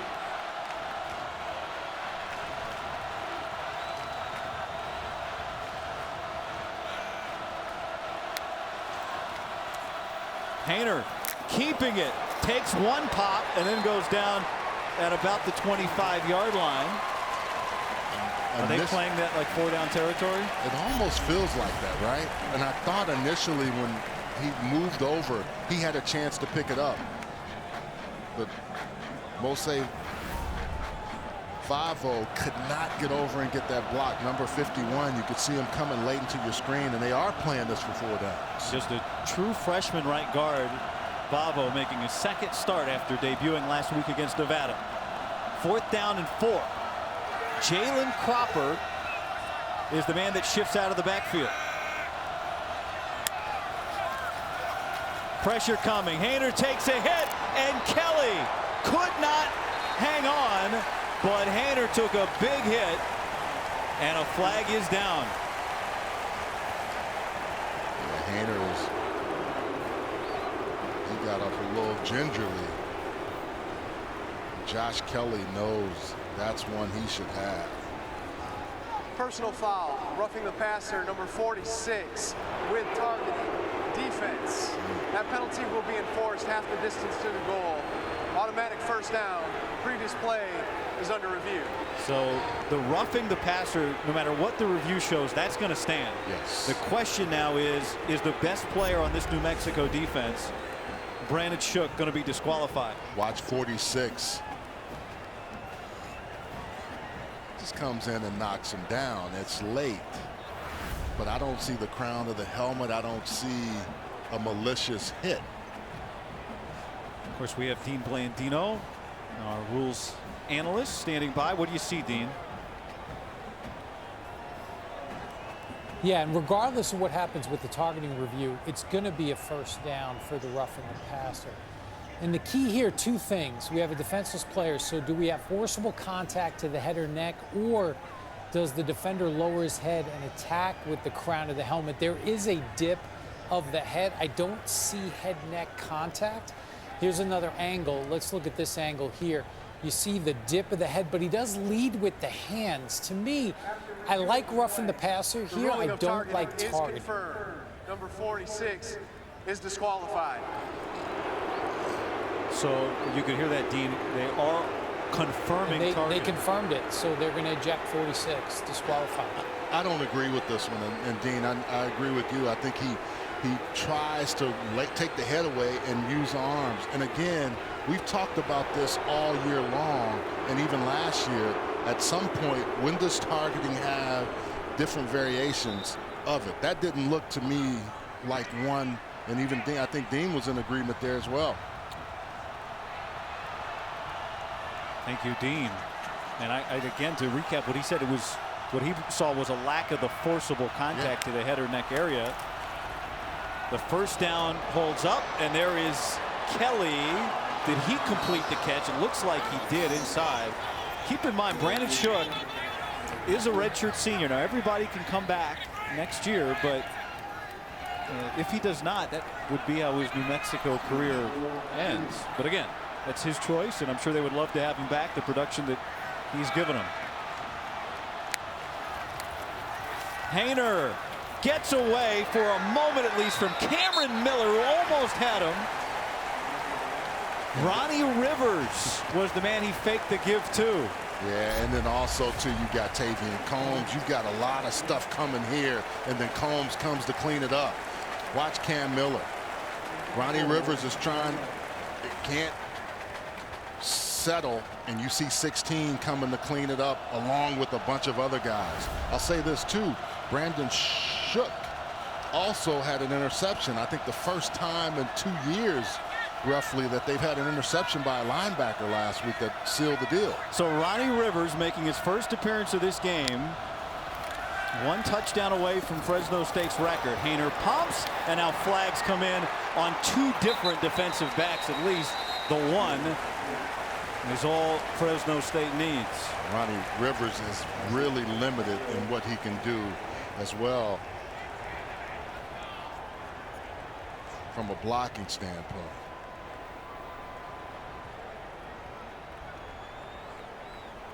Rivers injured last week against Nevada, as the officials discussed. You can see the tape, the heavy tape on that left ankle. And he's been trying to stay warm, running up and down the sideline. He's been on the bike. It's a cold night here in Vegas. There are 2 fouls on the play, both on the defense. Holding, number 3, defense. That penalty's declined. Personal foul, roughing the passer, number 41. Defense. That penalty is enforced half the distance to the goal. It's first down. Deion Hunter, second roughing penalty on this drive. On 41. He's come screw Rivers. Yeah, even he's like, hey, I thought I was there in enough time. Rivers just can't really settle and block the way he would like to. Rivers remains in the game, tied with Anthony Daigle, the top spot on Fresno State's list. They give it to him, and he gets back to the line of scrimmage. Ronnie Rivers, the son of Ron Rivers, his dad is actually 800 yards ahead of him on the rushing yards career list. Guy, the other thing is when you've been out of the game the whole time and trying to come in, everybody else has, you know, their game speed mentality, and he's trying to manufacture that quickly. They're trying to manufacture a touchdown for him here. Haener keeping it this time. No one to touch him, and Jake Haener steps in for the Fresno State score. Basically, they used Ronnie as a decoy on that one. And there was no, everybody in the stadium assumed 20 is getting the ball, right? And watch all of the red jerseys fly to him. 1, 2, 3, 4. That just says, hey, I got to walk in the park. I'm just going to take my time, and Tavion Combs, I'm going to get there before you get there. An 8-minute drive from the Bulldogs, extended by the roughing the passer that cost New Mexico its best defender. The first one was roughing the passer, shouldn't have been ejected. That second one, I thought that was football. Point after is good. Fresno State back in front by 10 after Haener leads the Dogs down the field.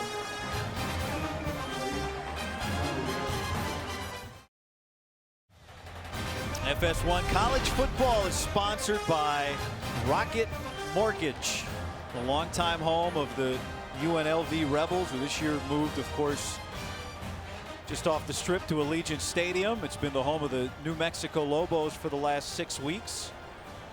And with 6:47 remaining here in the third quarter, the Lobos trail Fresno State by 10. Isaiah Chavez, after a long sit on the sideline in the cold, as Fresno State had an 8-minute drive. Manny Logan Green, he was the focal point in the first half for New Mexico, but they've had a long stretch since they've been on the field. This is their first possession of the half. Good tackle there, too. That's the one thing we saw early. Those interior runs have really given Fresno State fits. Chavez, the 5th string quarterback, the walk-on true freshman from Albuquerque, Rio Rancho area, making his first career start. Long throw, but Andrew Erickson just held on with the defender right on him, and it'll be third down and manageable. He had to fight that ball away from Braylon Lux, who was just a step behind. How about that matchup? The two players representing each team, Lux and Erickson, nominated this week for the Burlsworth Trophy, which goes to the top player in the nation whose career began as a walk-on. There they are, matched up. That's got to be one of the cooler trophies in the country, don't you think? Yeah, it does. Third down, Bobby Cole finding his way a first down before he's met by Reggie Strong. The bruiser Bobby Cole moves the chains. Yeah, Bobby Cole is not going to give you a whole lot of fanciness, but he is going to run downhill. Right back to work. Chavez pumps, trying to run behind Cole, but he gets swallowed up.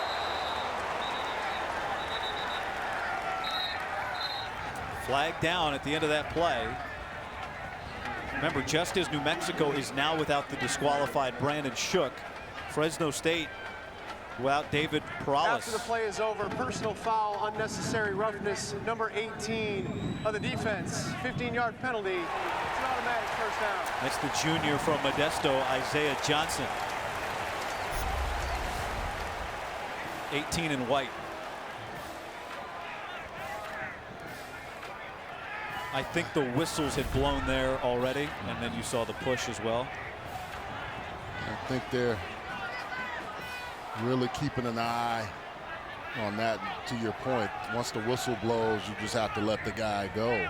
Alex Dumais The defensive tackle was the man you saw down. This Fresno State defensive line is getting thinner. Curtis Brown again not available this week. We haven't seen Matt Lawson. And David Perales left the game, walked off the field in the first half. There is Perales. He has not returned. Man who's been such a big impact player for the Bulldogs. A fumble forced in 4 straight games. As William Inge told us, he's the guy you have to say, whoa, not sick. He really sets the tone for them defensively. And for those that aren't car people, he says he's like the carburetor of the defense. The fuel injector. All right, let's take another look and see if we can see what happened to Alex Dumais, number 43 in white, on the right of the screen. Oh, excuse me, on the left of the screen, you saw his right leg, his ankle there, give out a little bit.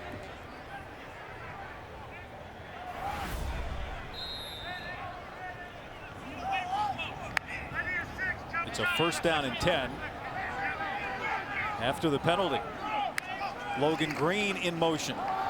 Chavez wants to throw again. He's got a man open, and he connects. Connor Kinslow with the Lobo touchdown. The first of his career. 49 yards. They have really been trying to get him involved in the passing game, and that's how you come. Show up big time. Big 89 to the right of your screen. Everything opens up, and he can just run to the house. Just keep running. Keep running. You're from Fulshear, Texas. You might as well run back there because no one's going to catch you. Really nice job by setting that up with the run game to throw big plays. They've been able to do that pretty consistently with this run game opening up the passing game. True freshman to true freshman.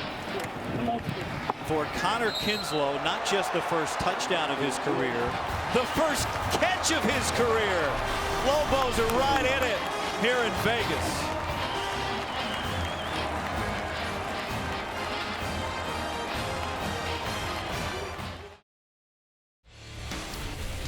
Built for Success is presented by Rocket Mortgage. For the personalized playbook on home loans, Rocket can. But Isaiah Chavez tonight, 11 of 13, 146 yards, and a touchdown through the air, and 15 rushes, 95 yards, a touchdown on the ground, and he's already 2 games in got a signature. Synchronized celebration right there. He brings out the finger guns. He got a lot of attention for that last week. Yeah. The young man who said he was up until 2 a.m. accepting requests on social media. And he told the media this week, you know, that's not really my style. I'm not a guy that loves the spotlight. I don't need the attention. Josh Kelly returning this with some tempo for Fresno State.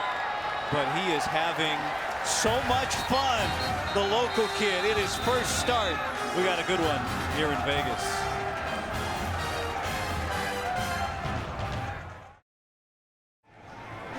Fox Bet Super 6 has given away over $3 million, and you can play right now for your chance at another $100,000 in Terry Bradshaw's money.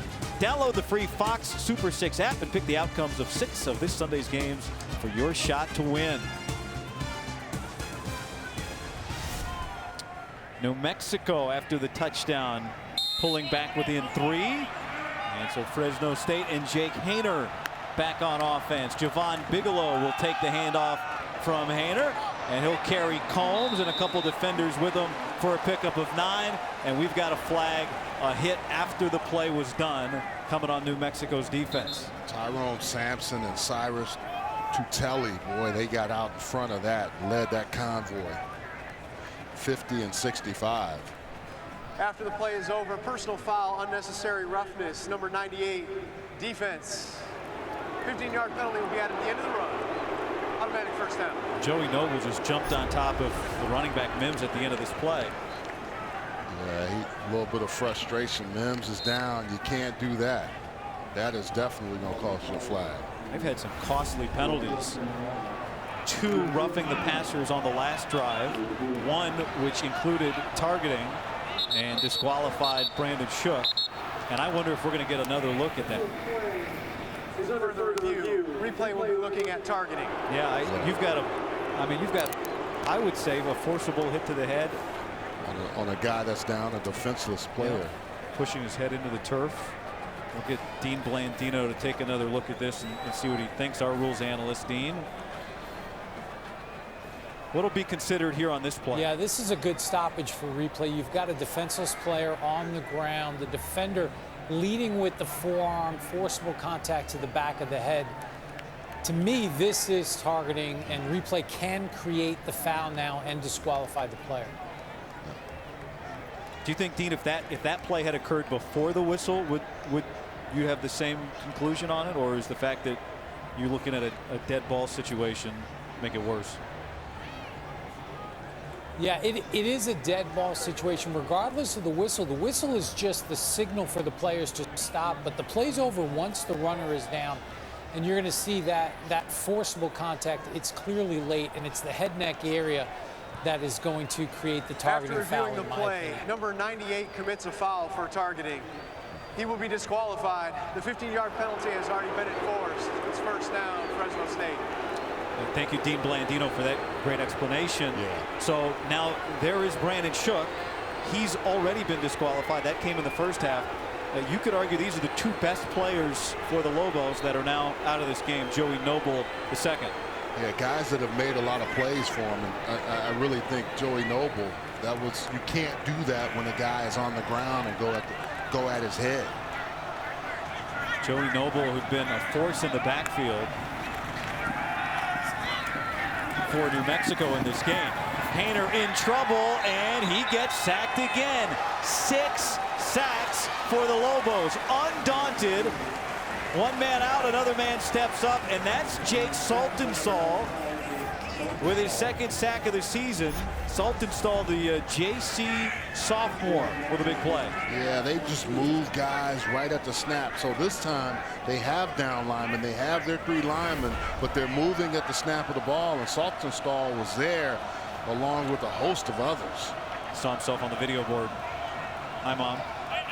6 sacks tonight for the Lobos. Make that 7 sacks tonight for the Lobos. That exceeds the season total coming into the game. Haener turns out of trouble here. Steps up and fires down the field. Too short for Josh Kelly. Yeah. 3rd and 22. Dangerous area to throw the ball to, guy. I mean, he's looking for a way to get to one of his favorite receivers. But you can see Leo Tele, he's been there a lot tonight, and he was not going to let Jake Haener get comfortable. 3rd and 22. You can hear the defense chant coming from the New Mexico sideline. Those are the players chanting defense. They did that last weekend as well. Haener gets away from Cameron Miller. Now throws on the move. Down the field. Kelly deflected it. Delana was coming in behind him, and it's 4th down. Yeah, if Kelly doesn't get his hands up, Delana catches another pass, another big one. Haener looks like he's going to Delana, but Kelly is in the area as well and knocks the ball away. Delana had a big 51-yard reception earlier. Fresno State will punt. 3 minutes left here in the 3rd quarter, and the very dangerous Manny Logan Green back to receive.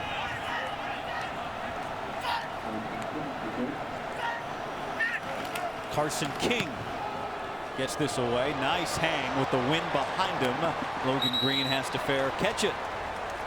Coming up next Saturday with a spot in the college football playoff potentially up for grabs. The Big Ten's best battle for the conference crown. Number 14 Northwestern takes on Justin Fields, number 4 Ohio State, in the 2020 Big Ten Championship presented by Discover. It all starts with the big noon kickoff pregame show live on site from Indianapolis, followed by the Big Ten Championship at noon Eastern, only on Fox. The thing that made that last defensive drive more impressive is you lose your best player and you still keep bringing pressure. Get a sack on the next play.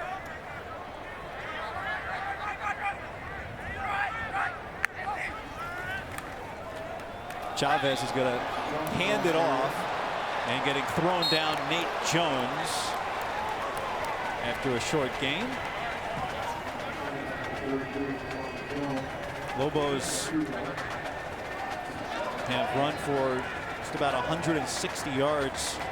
A lot of that coming from the quarterback Chavez tonight. 5 of 10 passing last week. You see his numbers there on the screen so far tonight, 11 of 13. All been predicated on this run game, setting up some really nice play action pass. This time he gives it to Cole, and Cole bouncing his way through to bring up a 3rd down and about 2 or 3. Remember, we said Derek Wareheim wanted 3rd and 3. That's what we want tonight, and he's really had this offense in a good rhythm. He really has. He's made Chavez is comfortable in what he's doing. The run game is working. They're using a lot of 12 personnel with the flexibility of Marcus Williams to be outside. We saw Connor Kinslow with a big pass. When they've thrown the ball, they've had matchup issues with Fresno State. Cole gets the 1st down. This is this as good as the Lobos have looked all year tonight? Running backs only get better the more you run. And between Cole and Nate Jones, they've got a nice rhythm. And that left side has really been good. The whole offensive line is blocked very well for this run game. The last 3 weeks, they have played really some solid football. Well, they don't take the pads off all year long. They keep the pads on. 1 versus 1s, 2s versus 2s in practice for at least a 1/3 of every practice. This is Jones running hard again. Team Salt is pushing him and pushing him. And it'll bring up about 7 yards to go. And Rocky Long and Danny Gonzalez, they really feel like the fact that the pads don't come off keep their team strong late in the season. Here's a prime example. Nate Jones should have been tackled for a loss, but he's able to run through that initial defender. And part of it is being comfortable with being uncomfortable. The hitting that you do gets you in that position. And on a cold night like tonight, running backs are only going to get better the more you feed them. Both tight ends go in motion now and attach.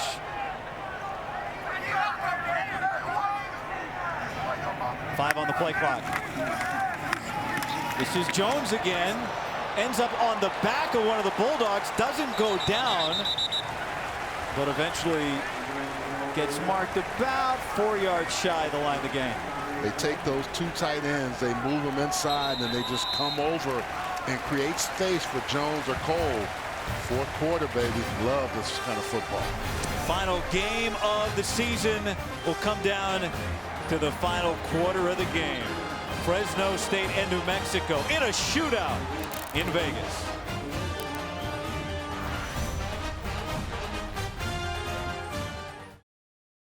Take a look at our game summary as we begin the 4th quarter. Jake Haener almost 240 yards. Isaiah Chavez been a force for New Mexico.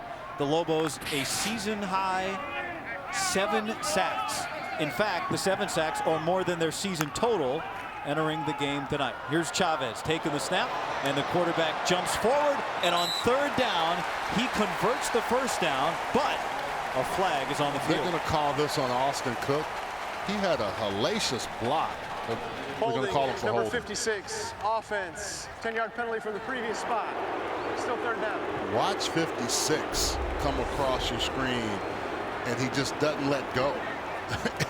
And I think the other thing is Isaiah Johnson does a nice job of holding and reaching in and grabbing him, pulling him in. That's what defensive tackles are taught, or defensive ends. So he pulls them close, and it forces Austin Cook to get the holding call. So now a 3rd and 14 for this Lobos offense. Dogs bring 5. Chavez throws, reaching up and snagging it is Cedric Patterson, and he's got the 1st down. We talked about it in the break. These Lobos are just tough-minded guys, man. This catch, he makes the catch first and then shakes it off and keeps going and picks up the 1st down. After losing those yards, I mean, if you're going to put these guys away, you better just put them out because they're going to keep battling. First catch of the game for Patterson.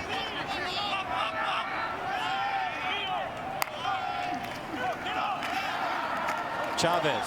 Cole picks up the blitz. Chavez lets it fly down the field. Erickson and Lux battling. And it's incomplete. I think Erickson was so focused that the ball wasn't going to get there to him that he stopped. If he kept running, he might have had a chance to run underneath it. And Chavez hadn't looked pretty on some of the throws, but his receivers have done a really nice job of bailing him out.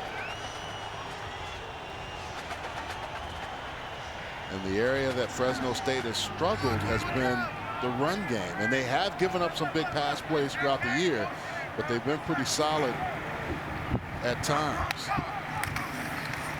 12th carry of the game for Bobby Cole. And that'll bring up a third down and 5 or 6 for the Lobos. Coming off the most physical 60-minute game they played last week, the win over Wyoming, the first win of the Danny Gonzalez era, the breakthrough. This is their 41st day in Vegas. They've bubbled up here. Danny Gonzalez gave so much credit. He said our administration deserves a ton of it. The president of the University of New Mexico, Garnett Stokes, the AD, Eddie Nunez, Deputy AD Dave Williams, who's been here with the team the whole time in Vegas. And this football team looks as fresh as ever on day 41 of this Vegas stay. There's Emmanuel Logan Green with forward progress. He converts the third down. You know, Guy, I also think playing Wyoming have prepared them to play a tough-minded team like Fresno State. Now, Wyoming doesn't give you anything. We saw them a few weeks ago, and if they get a lead on you, they couldn't score in the red zone against this New Mexico team. Touchdowns, mind you. And I think that has helped New Mexico. It just looks like the mindset now. You win that first one, then you start believing like, yeah, I think we can do this. Fresno State's going to have to put them away. First down. Chavez looking to throw, leaps and throws it over the head of Wooden, maybe Ansel Amume. They were trying to get Marcus Williams going down the seam, but very nice job by the defensive backs of saying, no, we saw that once. Watch 88. He's going to come across, and you got pressure coming, and he knows he doesn't have time, but Marcus Williams is running down the seam like he was before, and they said, no, we saw that earlier on the other hash. We're not going to fall for it again. No banana in the tailpipe on this one. 11th play of the drive coming up. They've broken out a few tricks that have worked in this game. Derek Wareheim in this Lobo offense. Nate Jones, 2 yards, and now third and long coming up for the Lobos. God, why do I always want, Mike Jones, Nate Jones? It just get that every time he runs the ball. I've been wanting to say that, and I had to finally get it out. These two guys have been a really good tandem running the football, and look at that, 9 of 13 on third down conversions for New Mexico, because they've kept them pretty short. This one's not as short, but think about it again. David Perales and some of the other guys on the interior that have been injured aren't there to come after the quarterback. They're going to hand it off to Bobby Cole. He just is running downhill. He gets to the 35, and he converts another first down. This is a New Mexico offense that's 37% on the year third down conversion. They are 10 of 14 tonight. It goes, look at that, those red jerseys locked up. Isaac Gutierrez, Teton Saltis, number 50, 67, and then the receivers. You've got to have receivers blocking in order to allow your running backs to have big gash plays like that. Fresno State rushing to substitute defensively.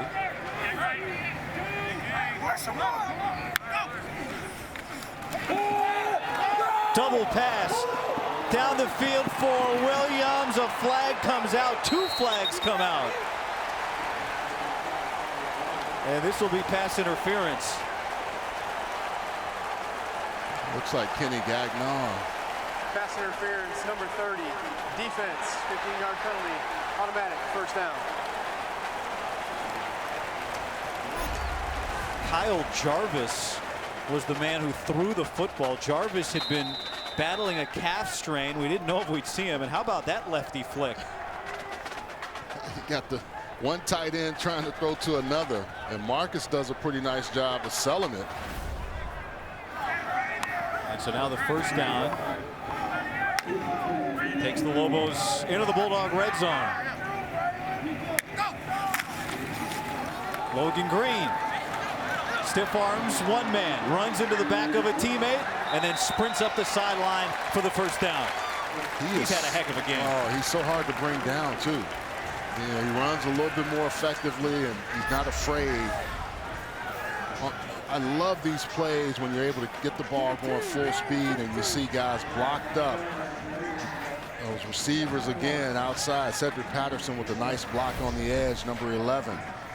But it allows Manny Logan Green to get his motor going, and he's usually at high speed right away. But he was patient enough to wait and let that develop. He's produced almost 90 yards of offense tonight. Here's Jones. He got a couple of good blocks, and now he sprints into the end zone, and New Mexico leads for the first time tonight. Yeah, you knew it was coming, and that offensive line, along with those tight ends, just really did some mashing on that drive. Look at those guys coming across and blocking and just locking things up. Cade Briggs, Austin Cook come on that counter play, 56 and 73, and then Marcus Williams and the other tight ends right there to allow Nate Jones to get in for 6.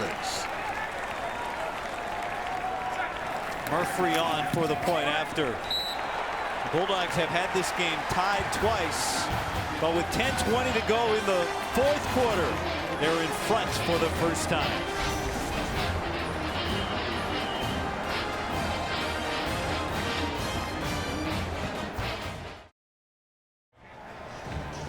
Oh, plenty to dance about on that Lobos sideline. The true freshman Nate Jones just scored his second touchdown of the game, putting the Lobos in front. Look at the second half possession. 77 yards and 88 yards they've marched to score. I always talk about winning being contagious. I think when you've waited so long to get a win, then you want to get another one and another one. And it looks like that's what New Mexico is trying to do. Fresno State, with their ability to pass the football, they better answer the bell. Oh, hold on a second now. Josh Kelly's going to bring this out after he picked it up, making something happen. And after all that, it was worth an extra yard. I think he got to the 26. Just over 10 minutes to go in the fourth.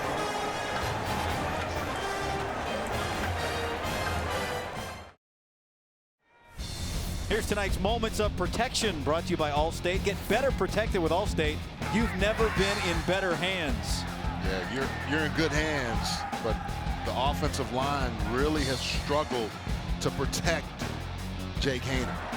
And this New Mexico team has done some exotic things that Rocky Long has dialed up a wrinkle and has helped them get to Jake Haener. 7 times they've sacked him in this game. Most sacks in a game since they sacked Utah 9 times back in 2005. And it surpasses the season total for the entire season coming into the game tonight. This previous 6 games they played, they sacked the quarterback 6 times. Well, the other thing is the offensive line shifting and moving around. Eo Woodley had to move over to the tackle position, had been starting at right guard. And just like you would do if you're an offensive coordinator to attack a defense or do things, Rocky Long is doing that with this offensive line. He is finding different things to really make this team struggle. Fresno State without their starting left tackle and left guard, Dante Bull and Dante Atkins, for the 2nd week in a row. And that's the reason for the shuffling.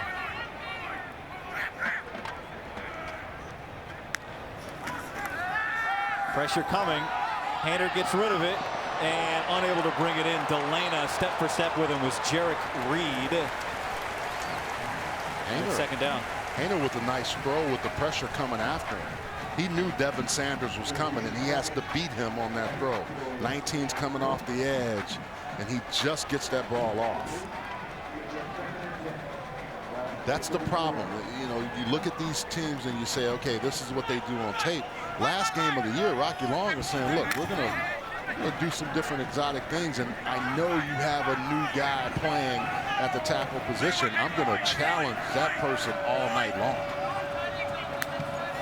Here comes heat. Haener running from it. Nowhere to go. He's sacked for the 8th time tonight. The 2nd for Cameron Miller. They're in his head and they're in the offensive line's head right now. Look at the pressure they're going to come with, and then they back guys out. But the one they don't pick up is Cam Miller. And Cam is able to hide behind one and almost in a stacked formation and position, and then he's able to get there. He's not the Lobo, but he sure is playing like one tonight. He's going hunting. I say when he heard that they hired Rocky Long, it for a moment brought back bad memories of playing against San Diego State. It turned into great memories tonight. He's had his first 2 career sacks in this game, and another 3rd and forever for the Bulldogs. They've had a number of these in this game tonight. And flags come in as the play clock expires. Offense, 5-yard penalty, still 3rd down. They are in their head. They're reeling. I mean, because look at it. You got 2 guys there. We say we're going to walk up and show you different things. You don't know which 4, 5, or sometimes 6 that are coming. And that's the biggest thing for them, even though they can throw the ball effectively, and that's what they do. Rocky Long has just played this chess match with this offensive group. He's like the cook in the kitchen, got all the spices.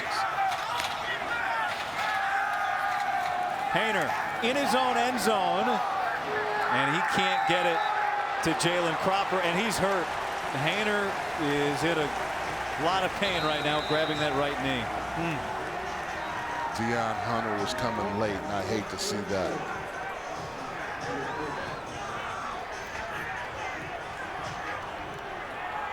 What a great season Haener has had.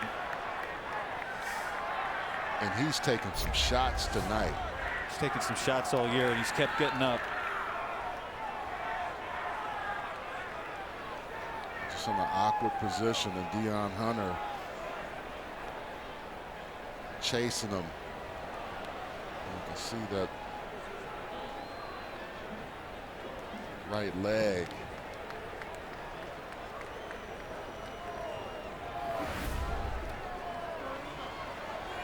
Haener being tended to in the end zone. Bay Area native, Danville, just in the East Bay, in the northern part of California.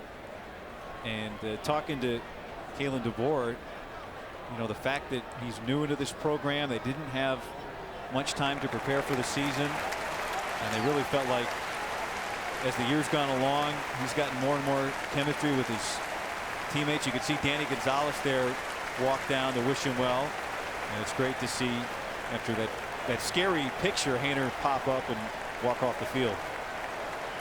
Well, and they knew the one thing that you had to do is to make him uncomfortable in the pocket, because their DBs can't cover step for step with each of these guys. Cropper, Delana, Zane Pope. But if you get after the quarterback and not allow him to get comfortable, that gives you a chance. And now you have to kick to Manny Logan Green, who has shown all night and all year he can be a problem. With your backup long snapper and your backup punter. Munoz snapping it to Carson King. Into the wind. New Mexico setting up the return. Manny Logan Green gets it at the 44-yard line. Sliding his way through traffic, he gets to the 35. Great field position for the Lobos. 7:33 to go.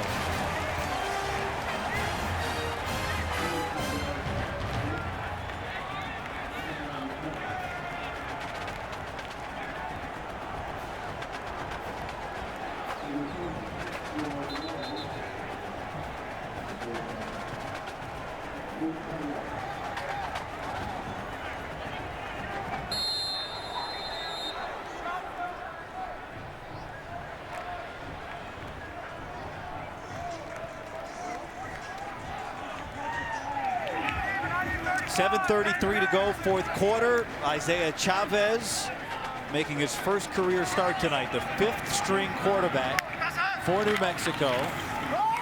And here's Bobby Cole breaking through, and off he goes. The Lobos add on. Touchdown, Bobby Cole. Second of the game for him. 35 yards on the sprint. Bad angles by the safeties, but the defensive line doesn't come off. The last line of defense not there.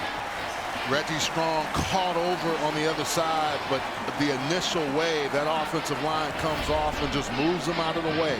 And the one Achilles heel all season for Fresno State has been those kind of runs and being attacked right there. And Bobby Cole gets after it. Wow.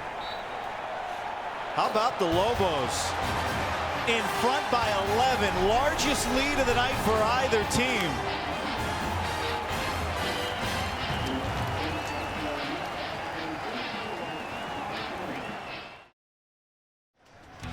.21 unanswered points for the New Mexico Lobos. They've been home in Vegas now. It's 41 days since they checked into the Hilton Lake Las Vegas back on November 2nd. They didn't bring all their weights from Albuquerque. So a lot of what Danny Gonzalez called old man body weight workouts, doing all the classes in the ballroom. They've had to separate meetings over several hours, given the amount of space they have. And they're the first team in NCAA history to play a 7-game schedule all out of their own home state. And it's just been incredible to see for Danny Gonzalez. 41. This is the 41st night his team will spend in Vegas. They'll hop on a bus tomorrow, make the 10-hour bus ride home, and 41 days in Vegas to look this good, this fresh, this together, really impressive. You made me think of Jack LaLanne from an old man workout standpoint, but I think what it's done is it's brought this group together. And I think that's the one thing when you talk to their coaches and you get the sense that they're starting to buy into whatever Danny Gonzalez is selling. Jake Haener, who limped off the field after the last Bulldog possession, is back. Cropper makes the catch, but right on his back was Dante Martin. You can see Haener still limping a little bit after that hit in the end zone in the Bulldogs' last possession. They are an explosive offense. They got to get the ball out quick, and you're right. They've got a lot of work to do here. Haener throwing downfield for Kelly, and he makes the catch into Lobo territory. Finally wrestled down by Reed. But 7 minutes is a long time for a team that averages 358 passing yards a game. This is the #1 passing offense in the Mountain West. And it looks like the Lobos now have a sense of we got to continue to keep going after them and don't stop, even if they give up some big plays. Haener. There's Magdalena. Scooching forward for a couple extra as the clock keeps running shy of the chains. That time a nice job of picking up the 4 guys that came. Devin Sanders on the outside had no chance to get to Haener. Second and short. Haener, long throw, and falling, slipping. Kelly couldn't bring it in. Haener put it right over there, but Kelly lost his footing. Now 3rd and 1. Comes out of the break and just can't keep his feet. If he does, he has a big catch and a 1st down. Make it 3rd and 2. The pitch to Bigelow. And he's got the first. Ronnie Rivers has only appeared in 1 series for the Bulldogs in this game. Same post blocking out there, and Bigelow running behind him. He really wanted to try to get Rivers that 1 touchdown, but he just hadn't been able to get going. 44 touchdowns in his career, has him tied with Anthony Daigle on Fresno State's all-time list for #1. They really, as you said, Charles, wanted to get him one tonight, but they've got a game in the balance to deal with now. Haener throws an interception. Patrick Peake, the first pick of his career, racing down the other way. A flag comes down at the end of the play, and Peake is basking in the moment down in front of his sideline. Yeah, that's going to be on one of the defensive linemen, Ben Gonzalo, hitting Hayner after the interception. He was knocked around before that. That's why the ball was an errant throw. But you're going to see one of their big defensive tackles lean on him after. Following the interception and during the return, personal foul, unnecessary roughness, number 99 of the defense. 15-yard penalty from the spot of the foul. It's first down, New Mexico. Remember, after a change of possession, a quarterback is considered a defenseless player. Yeah. You can block him. Yeah, but you can't. What Gonzalo did there is blocked him and then just laid on him. And you can't do that. That's the old days now. Well, the old days, that's the last week. That's the Coastal Carolina. Yeah. To Zach Wilson. He feels pressure coming initially and just he knows he has to get rid of it. Deion Hunter again. That's the first hit. And 99 sees the interception and Sutton Churn offense, and he just lays on him, and you can't do that. You would think you saw the highlight last week of what happened to Zach Wilson, BYU. Here's Manny Logan Green slipping away from a tackler, moves the ball to his outside hand, and breaks into Bulldog territory. A first down. Great block by Ume, number 7. That springs that play. In screen game, you got to ask your homeboys to help you, and this is a good block here. That springs Manny Logan Green for a nice game. This has to be as explosive as the Lobos have been all year. 27 yards on that gain for Manny Logan Green. He's over 100 yards of catch and run production tonight. Chavez gives to Cole. Clock keeps moving under 4.5 minutes. It's a real good understanding of an offensive coordinator to say, hey, what do you like? The first week, we just got to try to get you comfortable. But Isaiah Chavez and Wareheim are on the same page, and it seems like all the team now knows, look, it's time for us to make plays. The season's almost over, but we have chances with this offense now to really have some production, and they are just pounding the football. 6.2 yards per carry. I always say if you can have 30 or more, 33 or 35 more attempts, they've got 41 tonight, rushing attempts. Cole again into the pile. That'll bring up third down. Of course, Brant Hughes, one of the Lobo quarterbacks, he was the starter last year, injured in the offseason. Tavaka Tuioti is missing his 5th straight game with a concussion. Trey Hall, injured ribs. Last week, Connor Janal, he started. He was the 4th stringer. He broke his wrist. And so it came to Isaiah Chavez, the young man who grew up dreaming of being a Lobo, played at Rio Rancho High School. His only real opportunities to play after high school were Division II, maybe junior college as a receiver, and then he had one option to walk on here. He hands it off to Cole, who breaks into the red zone again. A 2-touchdown performance for Cole, and he nearly presented another. He is now over 100 yards rushing for the 2nd straight week. Again, Kevin Atkins can't get off blocks there on the inside and bad angles or poor angles for tackling. And when Cole has that, if you're trying to hit him from the side, you have no chance in bringing that young man down. 131 yards last week, and he is just grinding it out again this week with 129, 7.6 yards per carry. He only gets better as the game goes on. So give it back to him. Making it look easy. 3 touchdowns for Bobby Cole. And the Lobos finishing this season off in style. The offensive line went to the right. Cole gets the ball, and he doesn't normally have any jukes in him, but that one right there, he gave a little stanky leg there. Watch this. I'm going by you now. LJ Early, I see you. 27, you're going to come tackle me. You better do it right, or I'm going to the house. He is put it all out on the field. More ways than one tonight. Man, they are, I mean, this has been impressive, guy. They worked so hard. They broke a 20-game conference losing streak last week. And they're trying to win their second in a row on their last night in Las Vegas.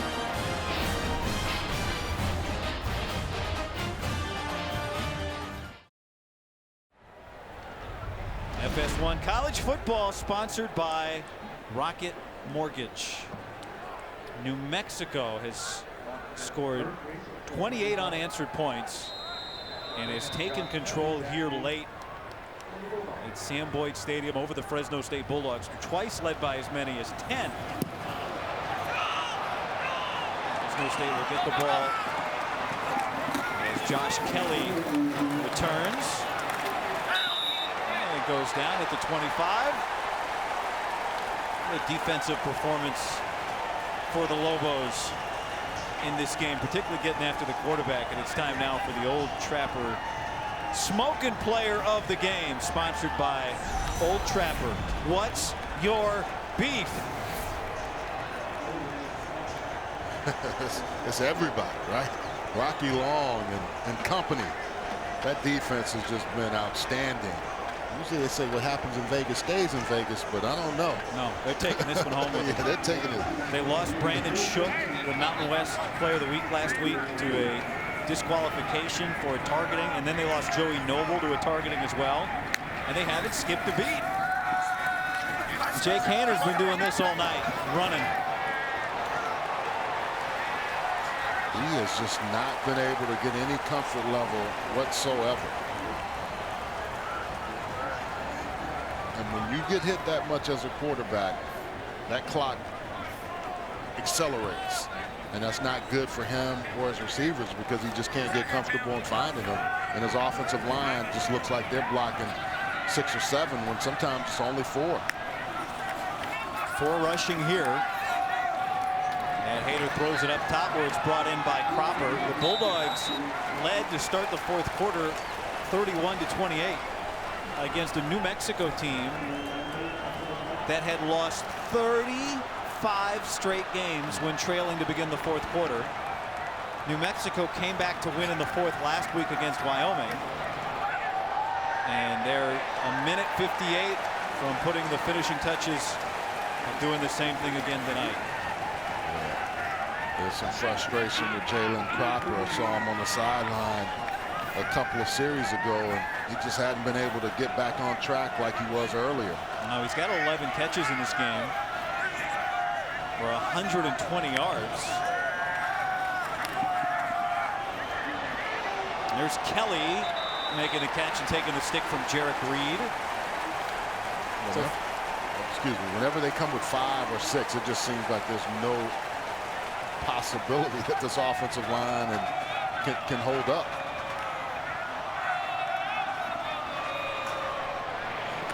There's Pope. Zane Pope makes the catch.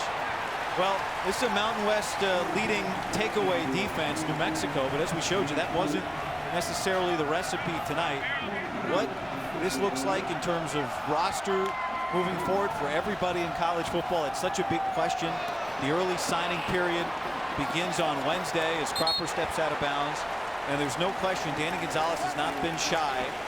He wants more talent, he wants more speed, he wants more size. But for the Lobo fans, for the Lobo administration, I don't know how you can watch this season, and I don't think anybody does have any question, and certainly nobody should. Rocky Long, when we talked to him this week, he said there is no doubt that we've got the right man for the job in Albuquerque. Yeah, and I think that's why he signed on for the job, because he knew what it would take and what they would have to do. And I think also too, if you were part of this first club that, if they finish, which they should, winning 2 games in a row after so much of a loss. Now, he doesn't want any moral victories, but he wants to win championships, and he started imprinting that in their head from the very moment he was hired. We know the other thing he doesn't want tonight is the Gatorade bath. He got it last week, and he said, we better not do that again until we win a Mountain West championship.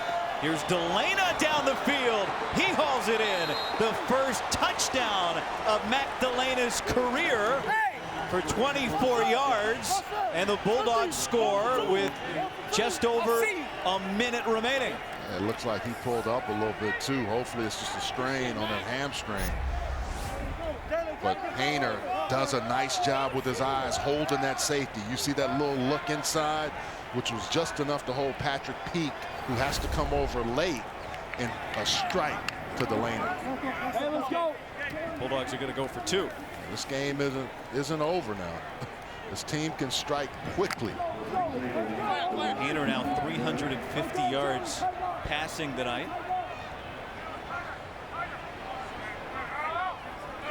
Javon Bigelow beside him.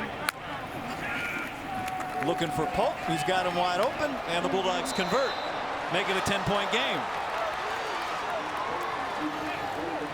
And the rush yards are all out of whack because the sacks go to the rush yardage. But that was a nice answer by Fresno State. You're right. The Bulldogs have run for 129 yards with the sacks, 58. Danny Gonzalez and his team, a first-year head coach at his alma mater. Kalen DeBoer, a first-year Bulldog head coach. Not his alma mater, but a place where he had so much success as an offensive coordinator. Been a challenging year for the Bulldogs, no doubt about it. They started very late, as most teams did. They started later than most. They did not have their players around even through much of the summer. Spent a little time talking to my former teammate and their athletic director, Terry Toomey. And none of the, the thing about it, none of these guys, whether they're administrators or coaches, have made excuses. They've just said this is what it's been. And on top of that, COVID as well. Hands team out now for the onside kick. Carson King and Asa Fuller out there. So 2 kickers are on the field for the Bulldogs. Fuller, he's the one putting the ball down on the tee. He's 37. King is the punter. He wears 45.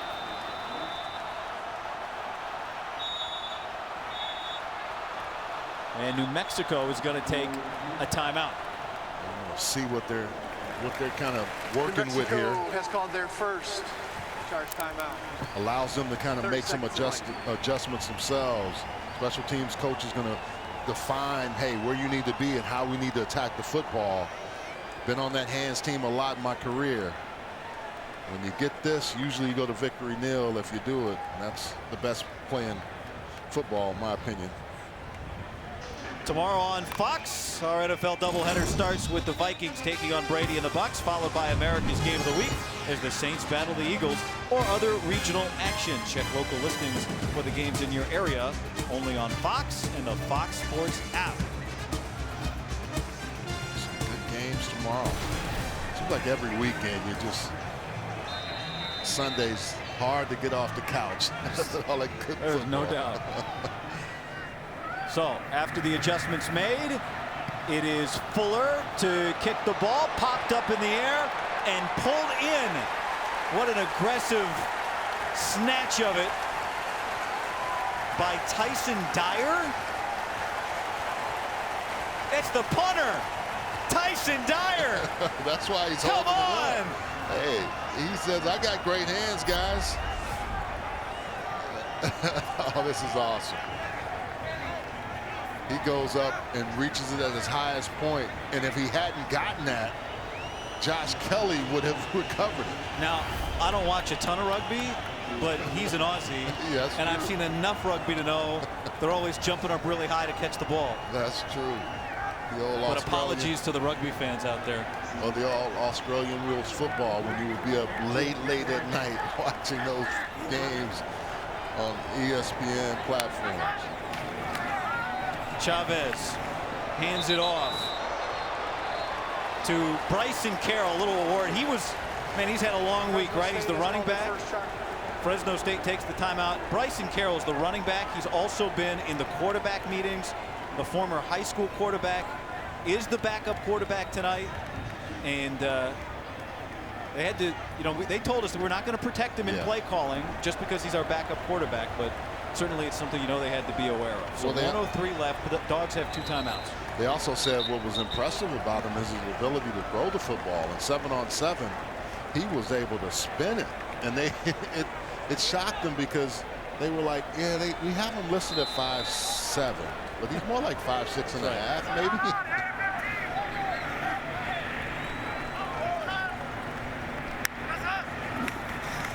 They'll give it to him. He's got fresh legs. Well, he burst through that hole. We saw how worn out Bobby Cole was after his 3rd touchdown run on the Lobos' last possession.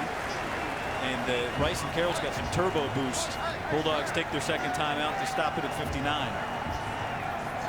It's just been, the game flipped, right? I mean, when it turned quickly. But the New Mexico team was able to take advantage of some things that they saw all week, especially their defense, getting after that offense.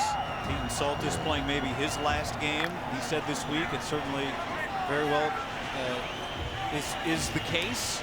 He wants to try and play at the NFL level before whatever comes next in his life. And again, a semifinalist for the Warford Trophy for the 2nd year in a row. Danny Gonzalez said so deserving. 3rd down here, gives it to Carroll. And it looks like he's got the 1st down. And now the Lobos can put this thing on ice.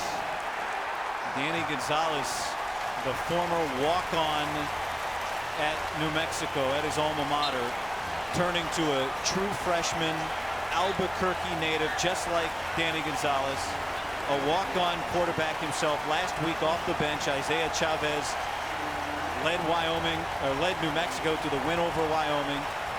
And tonight he gets his 1st career start.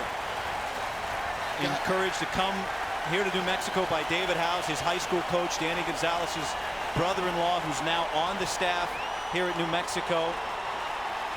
Fresno State's going to fall to 3-3, but for Isaiah Chavez, this is just a dream come true. Danny Gonzalez trying to avoid the ice bath on the sideline. You can't script it any better, right? You cannot script this any better. His team learned, keep the ice bath away from me, but plenty reason to celebrate. New Mexico wins back-to-back league games for the first time in 4 years. And after 41 nights in Las Vegas, the Lobos are going to bus home tomorrow winners. God, it takes me back. We were supposed to call their game initially, right? When they were going to play Colorado State. That was canceled. We didn't know what was going to happen with the season. We saw that all year long with a lot of teams. But the one thing I saw the most improvement was these guys kept playing, kept battling, and you got a 5th-string guy that starts for you, and you end up beating a team that has one of the most explosive quarterbacks in the league. Kudos to New Mexico. And I'll say this, Fresno State battle tonight as well. You can see how much respect Danny Gonzalez has there for Jake Haener, the Bulldog quarterback, who had a long night, a physical night. Fresno State twice led by 10 points in this game. But New Mexico took over, trailing in the 4th quarter for the 2nd week in a row. The Lobos exploded, 28 unanswered. And the true freshman, 5th-string, local walk-on, Isaiah Chavez, led him to victory. For our entire crew, our director, Mark Vittorio, our producer, Brian Woodrum, my broadcast partner, Charles Arbuckle, we had a blast. Thanks for hanging with us. This is Guy Haberman saying good night from Las Vegas.